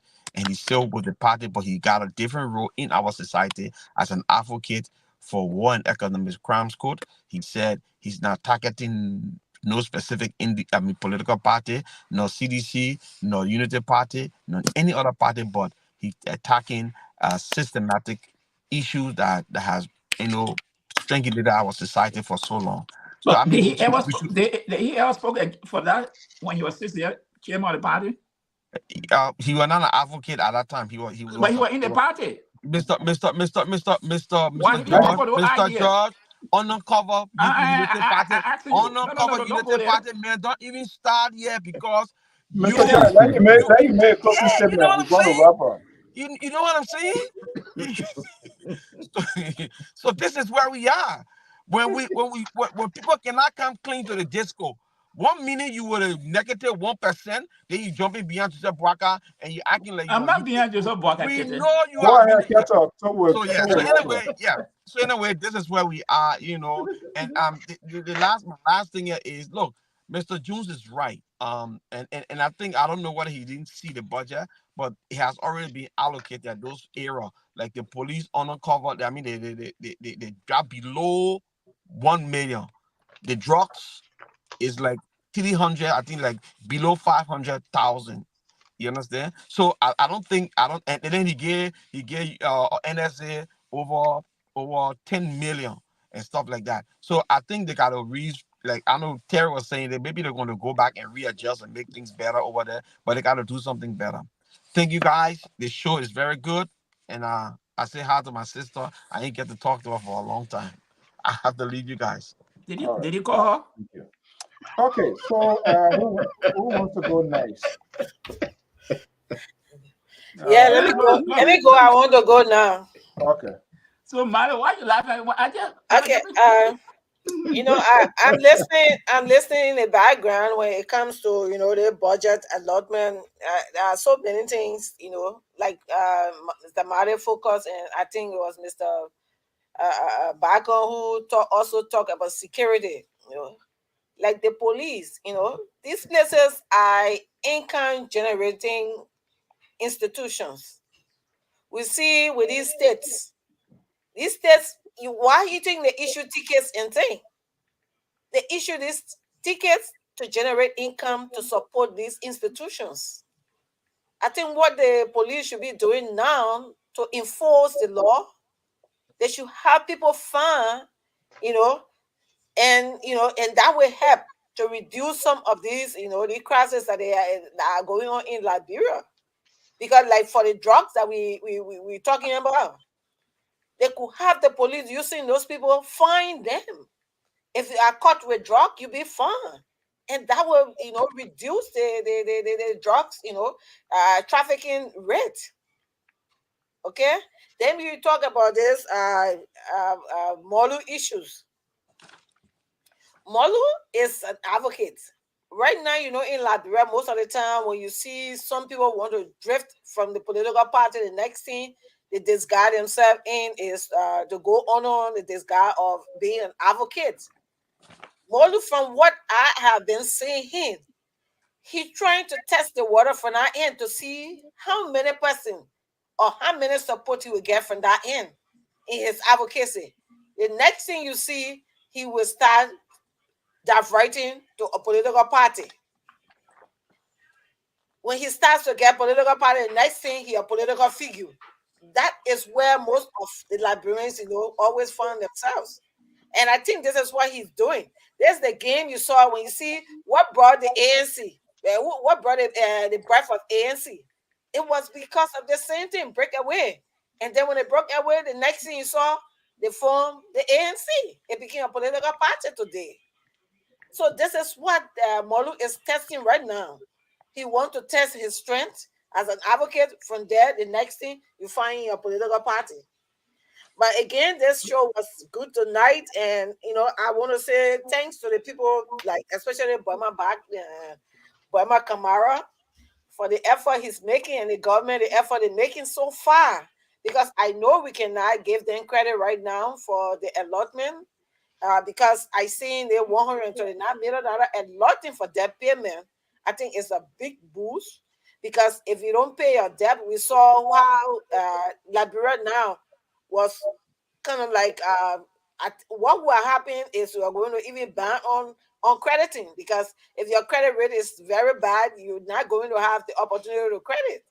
So, and to allot this amount to settle your debt up, I think we give them a boost in how they can even have an opportunity to credit.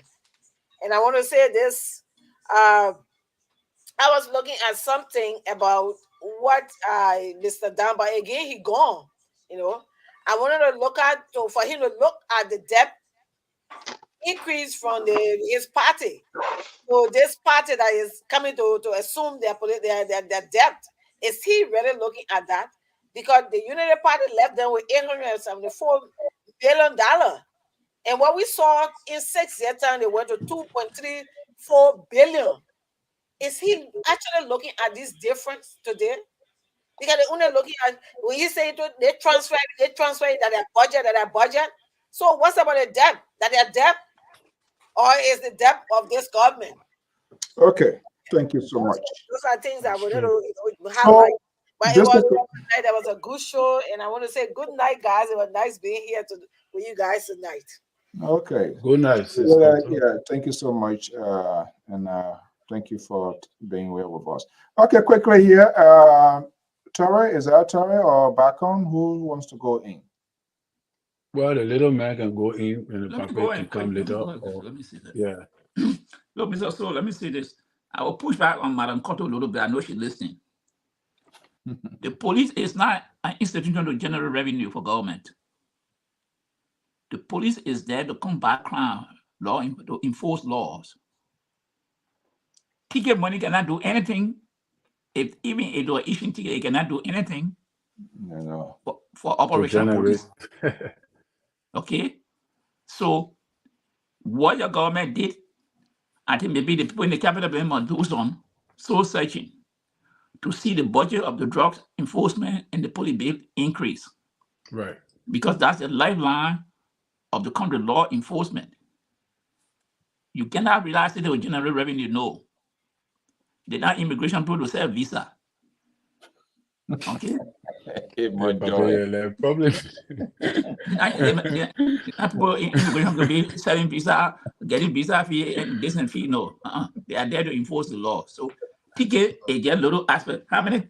Those are just people, when people violate laws, they are penalized for it. Yes. But how many people go to library to go pay for ticket? Well, I think how much ticket money will you have to run the institution? So let me just say that quick. Samson told. Let me tell you this. I was one of those who bashed Kofa. It is a legitimate thing that some of us saying. We said that he was convicted in America. That's not lie. So don't come here. Oh, when I say people, you're trying to denigrate him. No. I told you I know Kofa. I know the family. But that's something he did. So he served a time, but he got to live for it. If he doing something good to them, if it is good, can give him the credit. But you can't come here to say, to justify that, because he's doing it, so therefore people who are seeing something about him, which is true, that we should take it back? No, we can't take it back. I would not take it back. My Joyce. So let me make that clear. Okay. Now,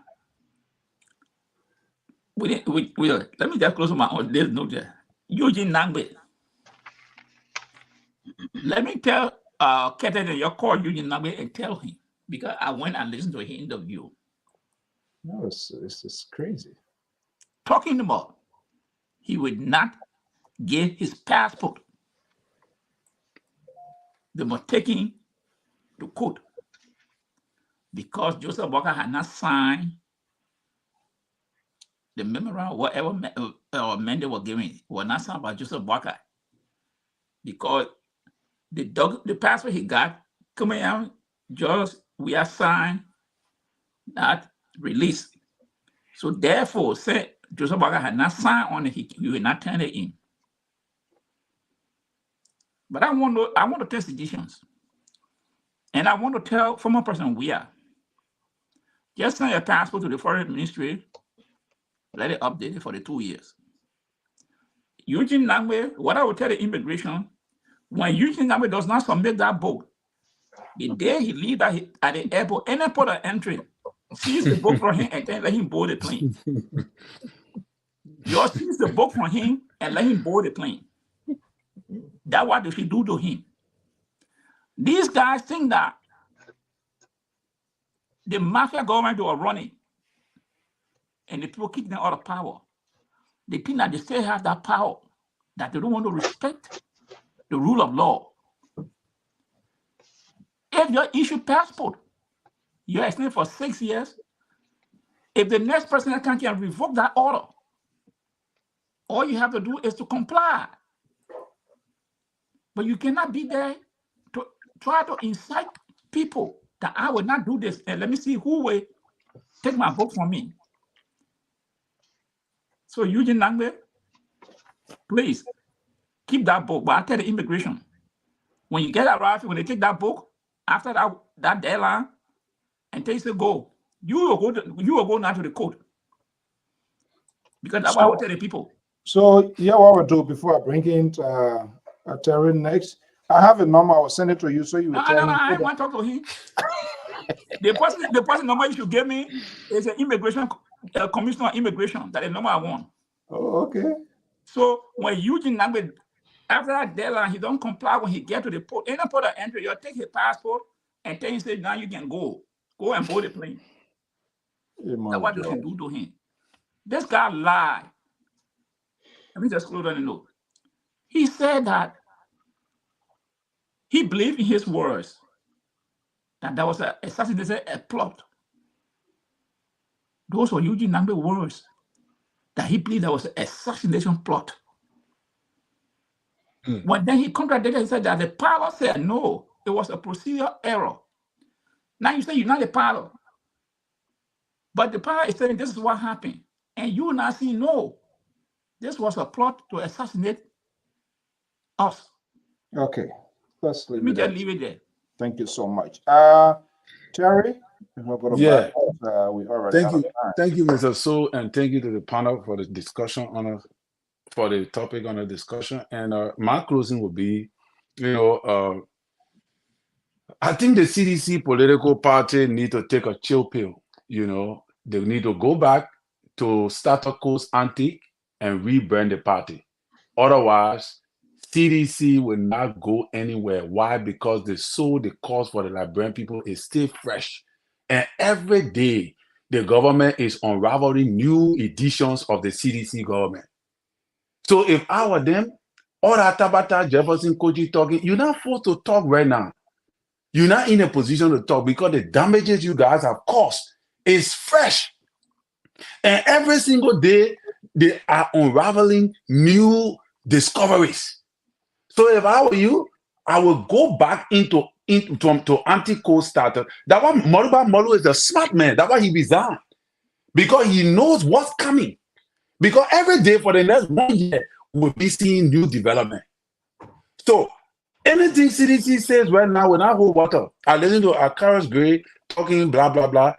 Bro, take a chill pill. You went and had a nice time, 200 G in France. That won't say that the people know. And you came back to a district. When you talk about him, let's hear him a little bit. 12 years administration or the creation of 10 new positions. For the siege Joseph Bagai Jeremiah Kun to come to the helm of authority and begin to take people from 10 new positions.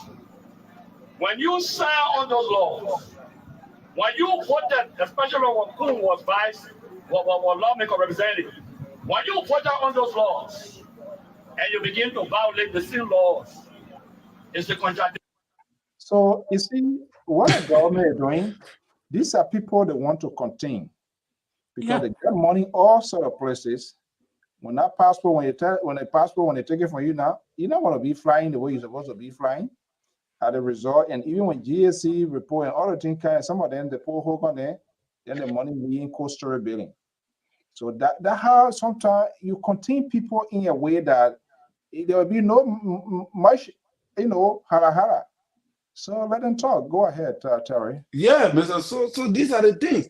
And what I think Eugene and I'm talking, they generally ask him, why did you resign? He said, oh, and then he started giving all kind of flips. You resign because you know you are going to be removed. Because the tenure position, party president, we are made away. I think that they don't even talk about that tenure position for the maritime. That president, we are terminated the tenure position. That was Eugene Name resign. Because he know that there will be no job there for him. So actually, these are the things. So I think they need to take a chill pill, Mr. So, and just relax and focus on something else. And also, President Walker withdrew the audit at the NSA, and I think that was a wise position because I don't think that the NSA can be audited according to the law. I think they audit themselves. And it's a security apparatus. I don't think he needed to force it. Lastly, I said this, that for President Walker's leadership to thrive successfully in Liberia right now, I will give you this advice, and I know some people will not like to hear it. Treat President Weah as a colleague and not an opposition. If you want your government to sail perfectly, if you're listening to me, President Walker, treat President Weah can give you information. President Weah is now a state asset.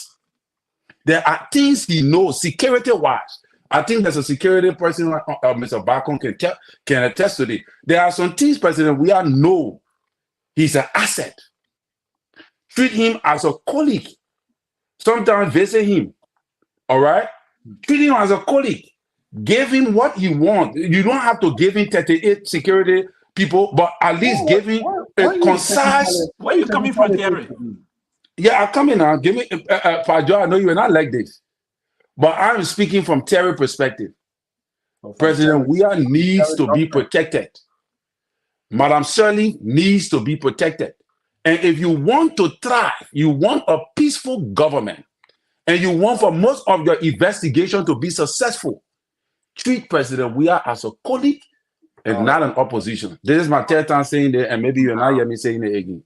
Okay. And I strongly oppose most of that view. Keep the Terry doctrine. Maybe there's a serious problem with that doctrine. Yeah. So back on. Let's hear you quickly. Yes, sir. I wanted to address our former ambassador, but he left. Can you guys leave the ambassador, please, tonight? Oh no, because don't go by Mr. Bacon. He listening. Okay, look. Most people who come as a sedition, they don't know the genesis of CDC. Some of us who were the founding member of CDC, right now in my garage. The declaration of CDC when it was funded. Even the former president, he don't have it. It's right in my garage. And someone who left CDC because we forecast this thing now are going to happen. But what drove you there first? Well, that's a good question. Because at a time, He told me, I was just you really talking Oh, the no, man no, no, no. choice. That's a cool. That's a cool question. That's a cool question. That's a cool question. I will answer it. We're not But it's a get cool an question. answer to that. We'll find an answer. All I need to research your answer. Oh, God. That's a cool question. Come on, Joyce, you come here. What drove you there for? The same thing that carried you to ANC. Thank you.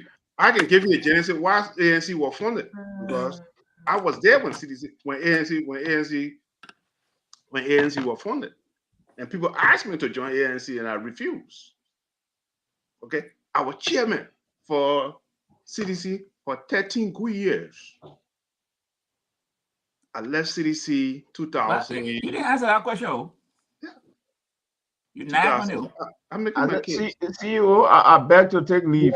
Yeah. Let me say the quick. Let me say the quick. Let me say the quick. Just make your closing statement. Don't Okay, mind let me say the quick. you want to call The question you asked about. Don't answer that my question. No. I'm not addressing George now. The question you asked about Molu. Okay, so you want to leave, right? I'll go on the former chairman. You see, when it came to CDC, there was a dysfunction between Samuel Tue, at that time Samuel Tue was chairman for CDC USA, and Samuel Tue felt at that time that he was being ostracized by Molu then coming in because he was one of the founding members of CDC. And when George Weah went, he started siding with Molu. If you can recall, Samuel Tue came in last minute, 2016, when George Weah won the election. He came in very late. Even the Eugene Nambe.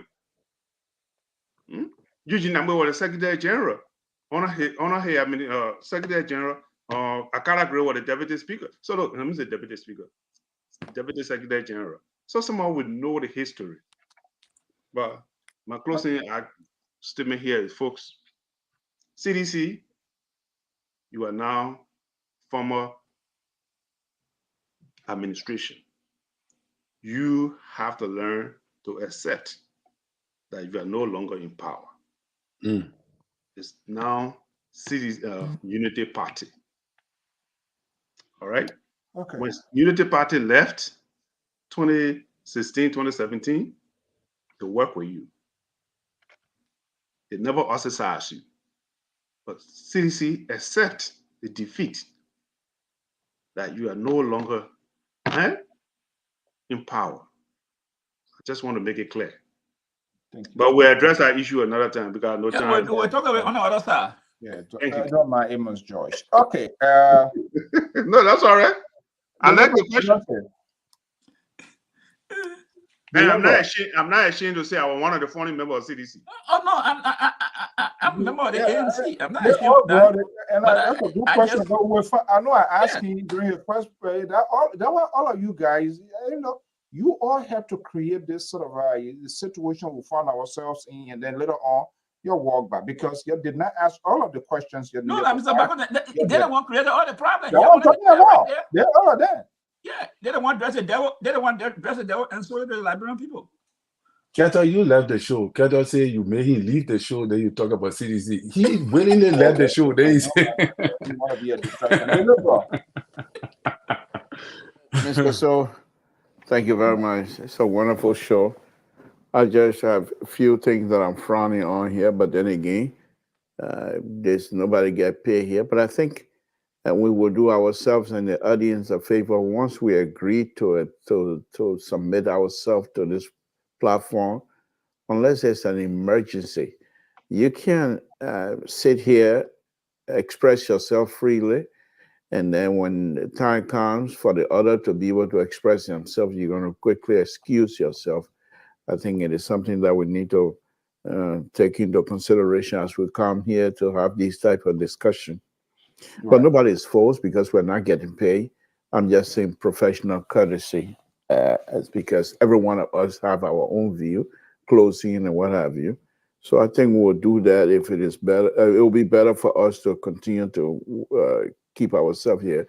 And as a result, I would say that we limit ourselves with a set time that we have. If it is 2 hours, 2 hours, we shouldn't go over. If it is 1 hour, 1 hour, we shouldn't go over. Because if we start going over, people will start leaving as though whatever the next person have to discuss is not important. I just want to make that point. And let me just say something here about Molu, and then I'll close, Mr. So. As you know, I've been quiet all night, and not because I have nothing to say, but I want to make sure other people have the opportunity to express themselves freely as well. You be quiet and you're on down. You want an ambassador like that? Excuse me? You were quiet when you're on the ambassador? Oh, God. Terry, I told you last night. Yeah, sure. I can see it. I see the light. Mr. So is here tonight. And so I told you, I hope you're not surprised because I predicted this. Okay. But no, let me just say this. Monuba Molu, as they correct, the PhD trying to rewrite his story. He's the PhD. He's entitled to his opinion. He's not entitled to his facts. Monuba Molu brought CDC and George Weah to power. Monuba Molu told us if President Weah is not elected, I must be crucified. This is the man that put himself on the line for CDC and President Weah to be elected. And then he coming here to tell us that Monuba Molu have no standing with the Liberian community. Where was he when Monuba Molu called meeting on the sycamore tree? See how many people goes out. When Monuba Molu said, let's meet at the stadium, see how many kids turns out. People would turn out without even getting a t-shirt. They buy their own t-shirt based on Monuba Molu recommendation. And I will be ridiculous here before I close, Mr. So. It is the same Monuba Molu who defeated George Weah with that liquor tax statement. That was the downfall of President Weah and CDC. When Monuba Molu, who people trust in terms of bringing George Weah and his people to power, for him then to tell people at that very early stage to say this is what the president does. Godfrey, money come in, he wants this and that. Coming from Monuba Molu, that was it for me. That was the downfall of President Weah and CDC. That was betrayal. Yeah. You wanted that. Monuba Molu would say he was doing it because he's an advocate. He would tell you that he did it because he wanted Liberian to have information and he was advocating on behalf of Liberian people. As simple as that. So, Mr. So, thank you for the show. But as usual, the people are wondering why the liberal on your show will not be talking and let Joyce, Amos Joyce to talk Tabata here all night. I think he said he's making some a pronouncement. Those are conservative views. And many of the audience that watch you, Mr. So and Mr. Joyce, they are not conservative. They are not following you. They are following the liberal position. So please, when you come in, next time, when you open your show, just make reference to the liberal. And people will follow in. They will like you. Don't follow Mr. Josh. Thank you for the show and good night.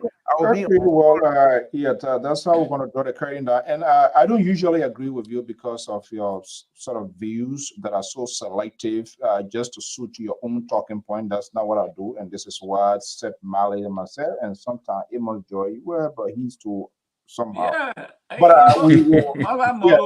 Mama could pull his crowd, but he couldn't win. Mama could pull his crowd, but he I couldn't agree win. with you. We're going to work on the time. We're going to work on the time. We're going to talk. Let's have that conversation of behind the scene. Specific time talking is good. You know, to a program. One guest speaker, Dr. Jordan, recently say, "Hey, you want to call you to speak, don't take that longer time. No. We'll just be concise to the point, and hopefully we can work that out and we can see it. Madam White, thank you so much. I believe you said this is the first time on this network. Hopefully they will not be. We always take suggestions, views, advice in terms of making to enhance what we do here. And for to the rest, if this is the first time, we say this is still Liberal Public Radio. LPR based here, right here in New England headquarters in Philadelphia, in Liberia. We have our official website, www.liberalpublicradio.com. What happened to Sacramento Bureau? You see, this is the kind of tabata you can be talking that I can push back on you. Why did you call Sacramento Bureau? You are interrupting. Sacramento Bureau is not headquarters.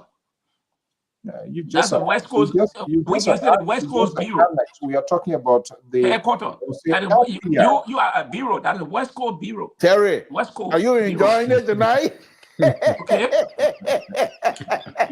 You are on the West Coast. That's the West Coast Bureau. You If know, you talk the about good headquarters, thing, it came from the you bureau.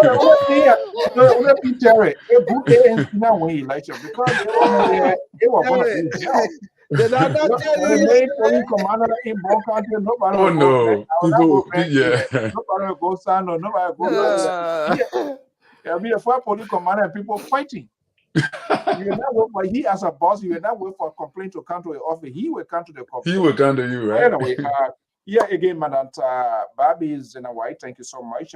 My understanding, this is the first time, and all of you that are just joining us here. This is the Liberal Public Radio. Our conversation here sometime, yes, but we allow all voices. We are not selective. It doesn't matter which political party ideology that you share. We allow people to speak their mind because these are national issues. So we can sanction voices. We can agree and disagree with them, but it's good to get people in a part because the outburst of people hating agenda is dangerous for the country. And this is how I don't care how horrible some of these things are. We allow them. Let them come from their own mouth and then we'll hold them responsible. Guys, I want to thank you so much. Liberal, you're here tomorrow night, right? Yes, we'll be here tomorrow night. Might be a little bit late coming in, but we'll be here. Okay, yeah, that's better. You decided to put that on this show Thursday because you know Thursday I always have a tough schedule. So you put it on Thursday so you and Terry. I have a new policy. Whenever I see you in the background, I restart the show. And you what? Whenever I see you in the background getting ready to come in, I'm not even going to invite you. I will just restart the whole thing so you don't even have the opportunity to come in. Good night. Okay. Bye. So long, everybody. Good night, folks. Yeah. Good night. So, folks, thank you so much, guys, for your commitment to this network. Let me just get you. And again, I'm Alfonso Zayan Salt of the Liberal Public Radio, 10LP Arrow TV. These are voices. That's what we do here. People from different political spheres are always here to have this conversation. We agree and disagree with them. So we hold ourselves accountable as well. And this is why we checkmark our colleagues, and not just only politicians should be held accountable. Sitting behind the microphones, a lot is anticipated of you in terms of the information that we put out. And we know the power of the media industry, the subliminal messages, the innuendos, the falsehood, the fake news. And people try to have this sort of conversation to glue folks to their network. But I think that is just being dishonest.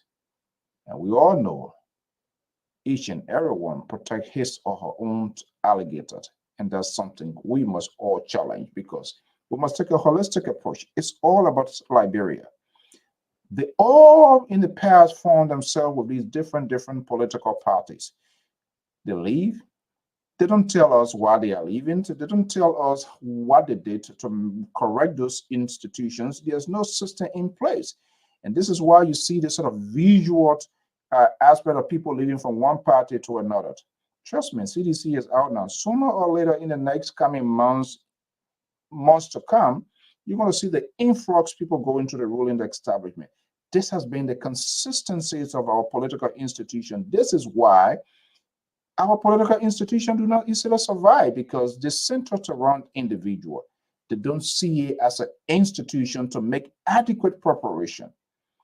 That's what happened. Unity Party, Helen Johnson Saliva there, after her 8 years, there was nothing much structure put in place to be the next phase of the Unity Party. We saw that happen in CDC. CDC entire life wire was in President George Weah.